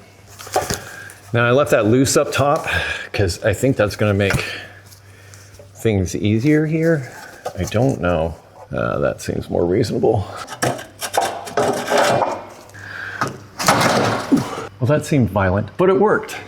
New nuts. I also ran a thread chaser over these just, you know, because I could. And these are the actual exhaust nuts for this. Just gonna move that out of the way so I can run that bolt down. Actually, all 3. All this transmission installed.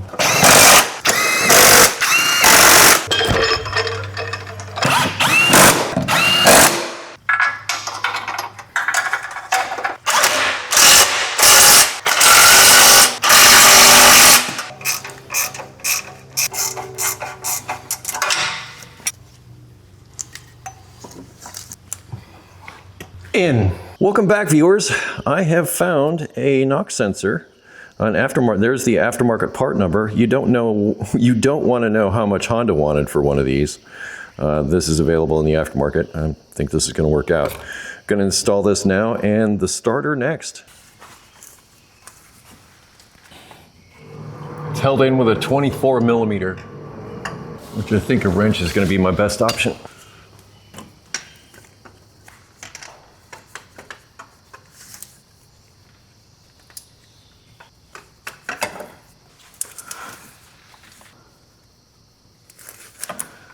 That's installed, but I think I'm gonna try to thread the needle and get the new starter up into here. Here's the part number for the starter that I'm using. The top bolt for the starter, so if you're looking at it like this top bolt is the long bolt.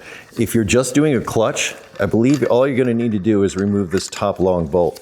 I don't think you have to remove the bottom bolt, but you do need to remove the top one or else the bell housing will never separate from the engine. We're gonna try to get this up in here now. I'm gonna go for the second bolt once it's back, well, once it's up in the car.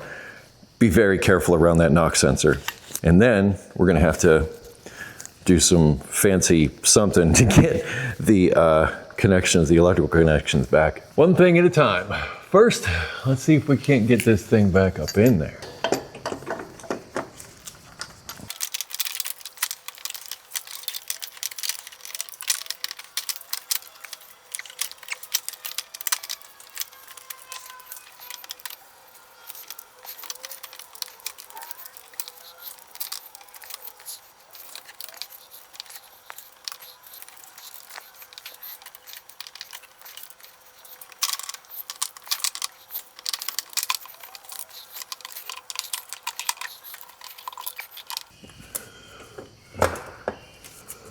The knock sensor remains intact.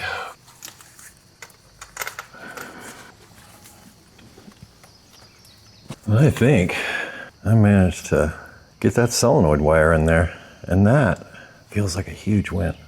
I guess I gotta get up there, get that top bolt sorted. Same drill as before.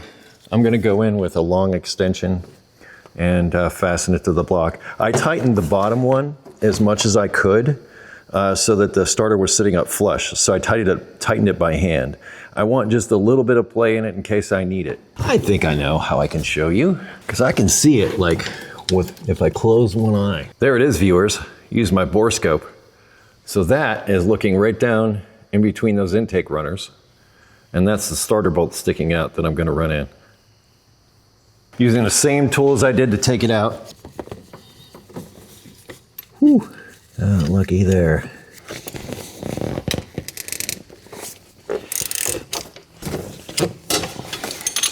So for me, the key, this socket doesn't come off of this extension. So that's why I used it. Because if anything drops down in there, you'll probably be fishing it out with a magnet. But that's the reason why I use this. So this is an extension with a 14mm socket attached to it. It lessens the chance of me screwing it up. Lessens the chance. I can still screw it up, believe me. I'd like to see if I can get the main starter lead down on there.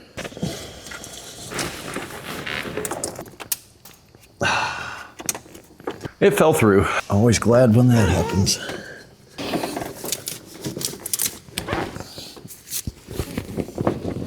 I believe I mentioned earlier that when you tighten this down, you do not want to over tighten it because you can actually damage the terminal on the starter.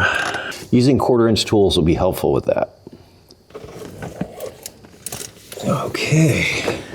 I think with the exception of that bottom bolt, the starter is installed. I'm going to try to get this bracket fished back down in here that goes through all of this mess. Before I get that down in there, I did move some of this stuff around. That one went there. Then there's another bracket over here. We're good. This bracket faces down.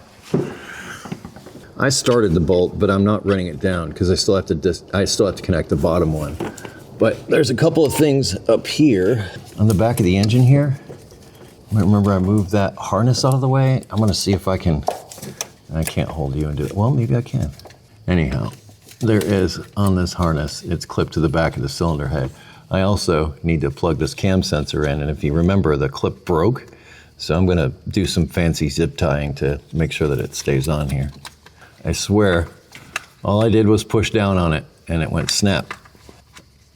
Yeah, so I'll just zip tie around this and that should hold it there. But I also want to get this stream relief thing hooked up in the back. Before you commenters light me up about using a white zip tie, I don't want to use a black one because I don't want somebody to look at this and think that, oh, there's no zip tie there. I want them to see the zip tie and go, oh, I need to clip that to unplug it. I'm not saying that white zip ties are, you know, the best thing ever. What I'm saying is I think maybe you have a point, but it seems like I've heard it a lot. The trick is to see if I can get this looped around to where it will stay and actually hold it to the sensor. That's the game. All right, do we dare put the alternator in? I think maybe so. You don't need to be down in there.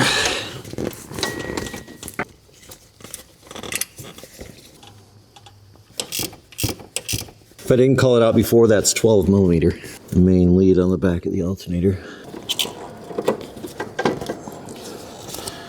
Remember how we knocked that little thing loose before? That's why that just dropped in. If you hadn't have done that, you would still be fighting tomorrow.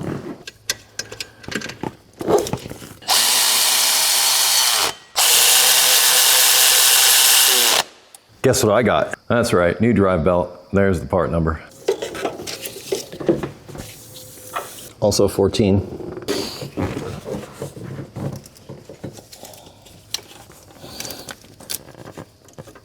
Oh man. Off camera, well, sort of on camera, I rolled the belt on and it worked. And I went looking on the internet for the size of the belt. And this one is a 6PK1468. What the internet was calling for was a 6PK1469, and that little bit extra might be all you need. But if you end up with one of these, you can get it on. You just have to get creative. And probably if you have two people, that would be even better. I found I could get onto the crank bolt with this 19 millimeter wrench with that flex head on it. So I was able to ratchet my way around as I was holding tension on the tensioner so that the belt would go on. It's on there now, feels good, so moving on. I'm not gonna put the air box in right away, but I don't want a check engine light to come on.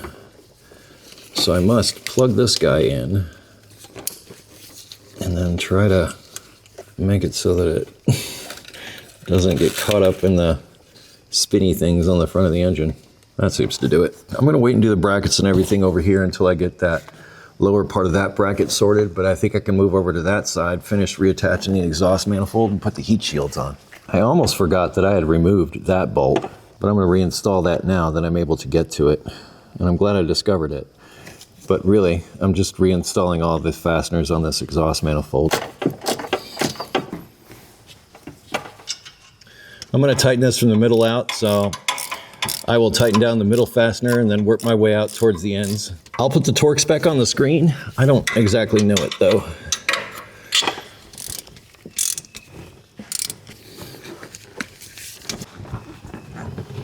Okay, Honda, admit it. You never really intended for somebody to take this off in the car, right? Last thing I need to do is bust another dang sensor. And this is the VTEC. I can't break that. There's no way it'll be able to kick in, yo. Before I install any of these rusty guys, which I was so happy to get out, I'm gonna put a little bit of anti-seize on the threads of each and every one of these, because you never know. You never know. Now to find my anti-seize. Anti-seize, where'd you go? Hello? Oh, there you are. So on top of doing this, what I'm also gonna do is this is the crustiest, yuckiest looking fastener.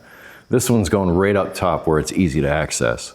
And the better looking fasteners are gonna go down underneath where they may not be so easy to access. And the idea behind that is, like, if I'm gonna have a bad fastener, I wanna be able to get to it if I need to do something to get it out. And any place that I'm down inside the engine compartment and that's hard to get to something, well, I want that fastener to work for sure. So it may look ugly, but it'll save your life one day. Maybe. Thank you for falling out the bottom.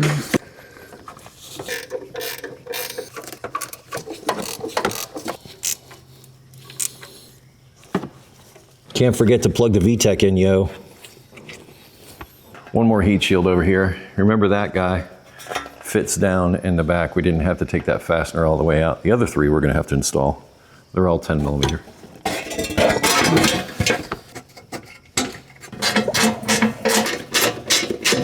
It was really good disconnecting this bracket for the heater control valve. 110 millimeter, but it opened up a lot. Yeah, I think it's time to go back up in the air, hopefully for the last time. I had put the parking brake on at one point.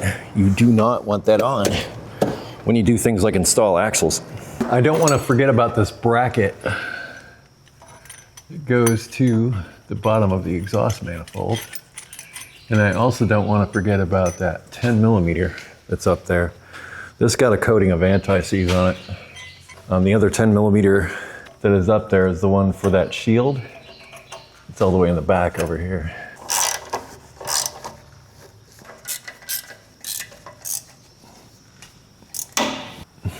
I think you are right where I need to be.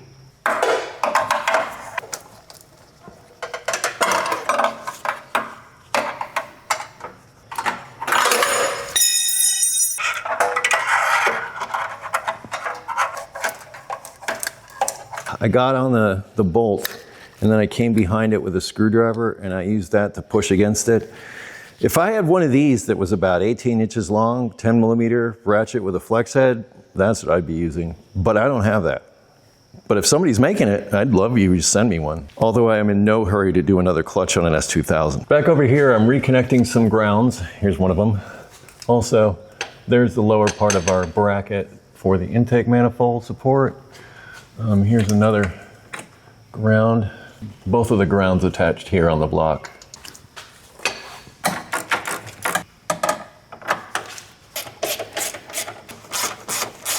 I imagine these grounds are pretty darned important. This one's the body ground.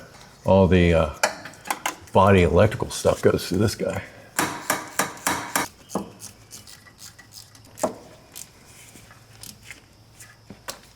One last look to make sure that I got everything.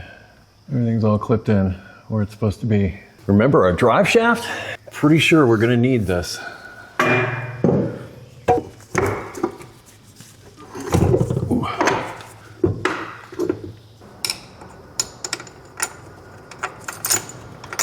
I'm lining up my marks because, you know, that's why I put them there. I also lined up the witness marks where these brackets go in. I don't think it really matters that the brackets go in the exact same location, so long as they're there. But I like to put things back where I find them if I can. There's my mark. Those marks also help you like really find where the bolts go. I'm not sure why they use these straps on these bolts. There has to be a reason. I wish I knew it. If somebody does know, let me know down in the comments, because I do see it in certain situations, just not sure why they do it. But if there's anything I know, is that manufacturers don't do anything unless there's a reason for it. Okay, I'm gonna try something. I picked up this strap wrench. I didn't like what my pipe wrench did to this. It made a few indentations and it scratched it up. I don't like that. I'm gonna try this. Huh. It might be the ticket. These get torqued to 36 pound-feet.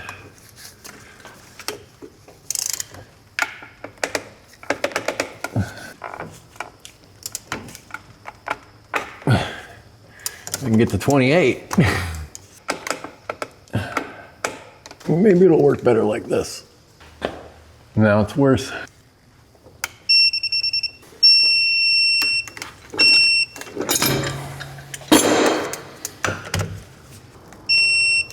So if you're gonna pipe wrench on the axle, not the joint, because the axle seems to be a lot more sturdy. And that's the front. Think we should put some fluid in the transmission?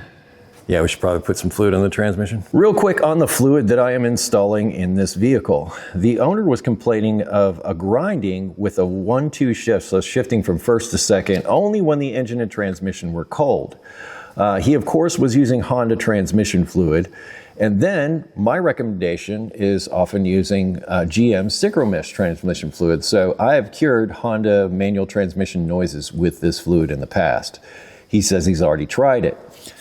We are now here as far as this Synchro Max Royal Purple stuff, which is likely going to work awesome. But even if the problem goes away, since we just changed the clutch, I don't know if we can say the fluid is what caused the fix, or what was the fix, because a clutch that isn't releasing fully will cause grinding gears. So it could have been that. I don't know, but this is where he's going. Although I can tell you right now, I won't be able to give you any definitive information on whether or not this does anything. Maybe you can let me know down in the comments if you tried it for yourself. I think the question that comes up with this, and it's a good question, is how the heck are you going to get the fluid into the transmission? Because this is up a little bit higher than the body, so it's going to be kind of hard to just sort of pour it in. That's really not going to be possible. Therefore, I use this or something like it. They're just little hand pumps. I used to get these, well, Honda used to give us these to install like differential fluids and things like that. You can pick them up at an auto parts store. I will link this down in the description. There's also some other projects products out there that can help you with this. These just screw into the top of the bottle. It has 2 different length straws. I had to use the longer one for this. And it may not screw into the top. Once you've got it on there, I've got my pan waiting underneath. I don't know exactly how many quarts this takes. Maybe 2, I'm not sure. Ooh, so purple. So royal. It's royally purple. I'm not gonna keep fighting this. I'm just gonna grab the other quart. Suppose if you had a long enough hose, you could run it down into here and have a funnel up in the engine compartment and pour it in that way. And what we're looking for is what we're starting to see. Stay in. And that's when the fluid starts to run out consistently. That lets us know that the transmission is full. You have to do this when it's level, so if you're doing this on the ground, you gotta lift up the back end of the car to be even with the front. Otherwise, you're not gonna fill it properly, but it needs to be level. I think that might be it. Yep. 17 millimeter. Should get a new crush washer, but this one looked fine. I'm a bad Eric the Car Guy for not changing that this time out. I don't feel bad about it though.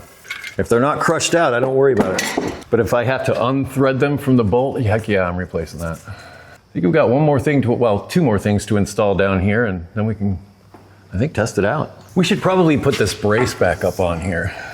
Well, almost. I think I got it. No. There it is.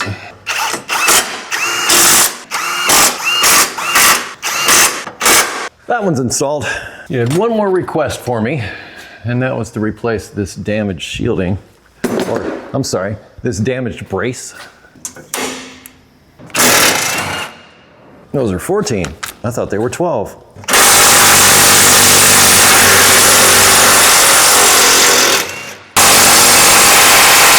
Well, okay then.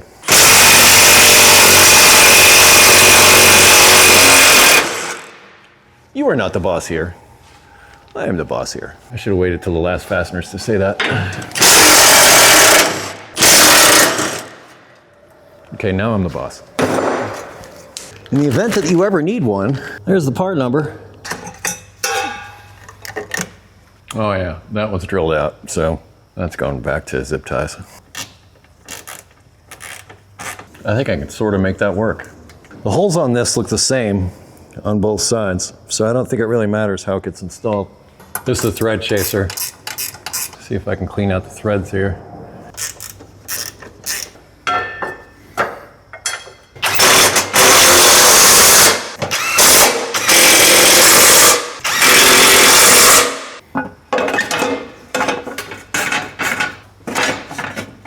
All right, maybe it would help if it was loose.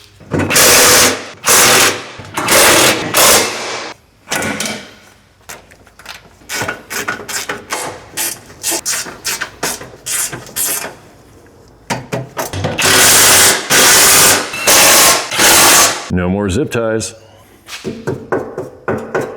That leaves us with a couple of more brackets and clips up here, and then we should be done.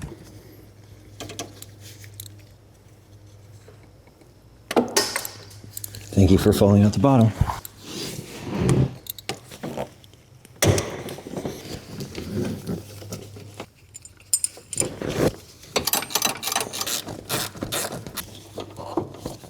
In case you need a refresher like I did, one bracket goes back there to those throttle cables.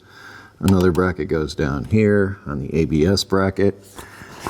And this is how the rest of it all works out. Let's put that shifter in. We do not want to forget our spring.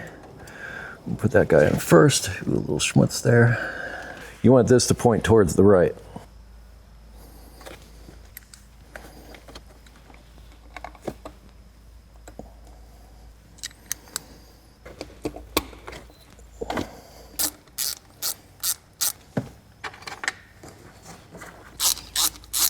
I don't know what the torque is on these, but I'm sure it's not much. Like go like that much past snug.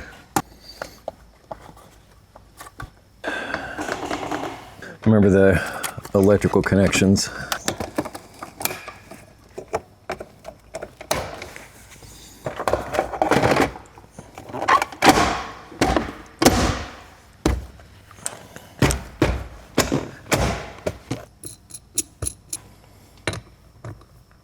Just need a 14mm wrench and, well, I think we're done. Well, except for that airbox. But at least we can start it up and move it back and forth. Hey. Why didn't you tell me I forgot this? So the arrows line up with where it sits. At least one fill in.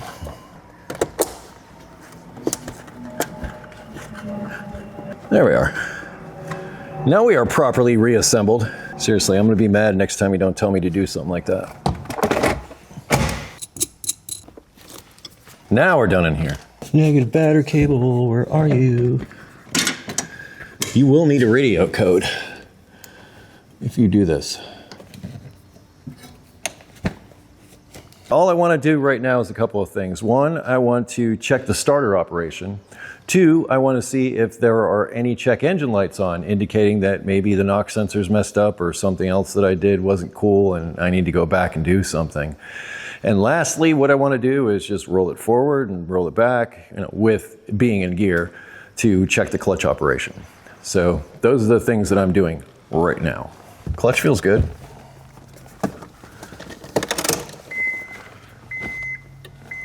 Okay, turns on. No grinding. No check engine lights.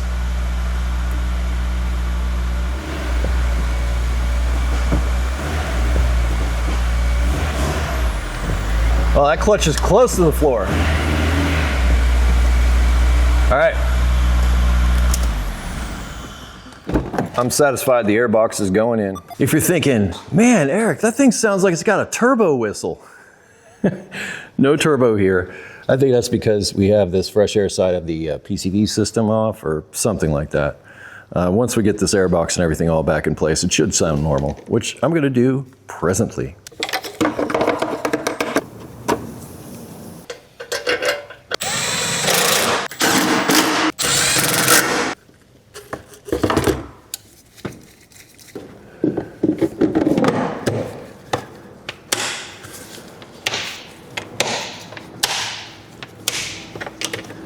That's it, job done.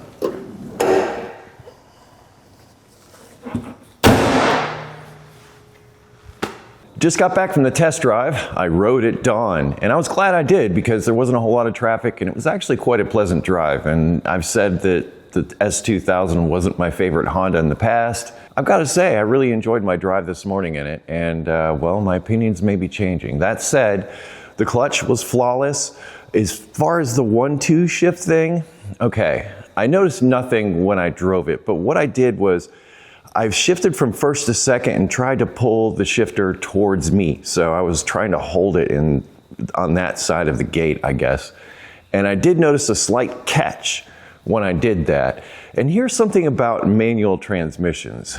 Everybody drives them differently. So the way I drive it is not going to be the way you drive it, and the way you drive it may have something to do with an issue that you might have. So I'm not saying specifically, the person that owns this car is causing this problem, but that's always something that's in the back of my mind whenever I'm dealing with manual transmission complaints. And I'm just planting that seed with you. So to realize this or try to better understand it, what I recommend is going for a ride with the person that owns the vehicle and have them drive it with a manual transmission. You might be surprised at how differently they may drive it. And you might be surprised at, well, what issues may or may not come up as a result of the way they are driving it. And I'm not calling anybody out or anything. I'm just saying that in the past, that's something that's come up. But this car runs and drives great. So let's close this video out. I think that'll be a wrap on the 2004 S2000. I think it's 2004. Could be a 2003 first generation, I believe. I think there's two generations. There's like an AP1 and AP2, I think.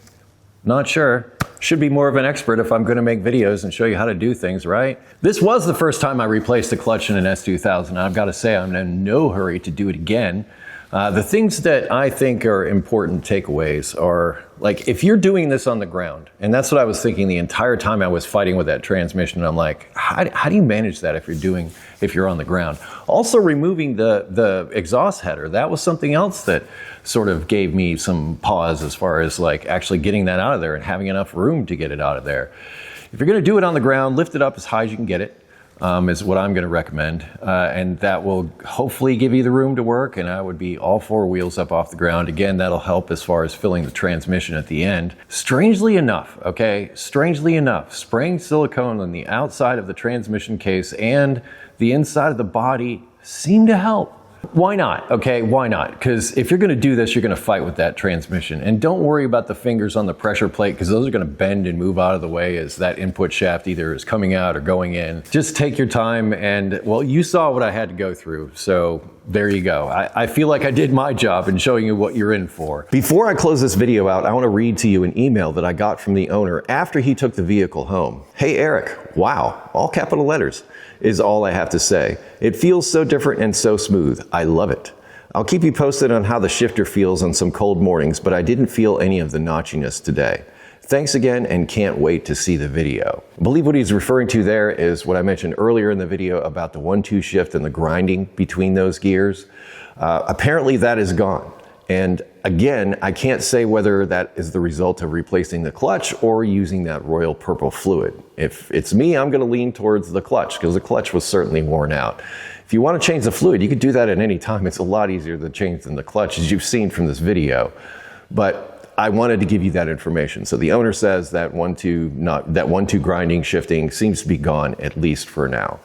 I will put links in the description to tools, additional information, all that stuff. So if you have any questions that you know during the video, check the description. The answer may be there.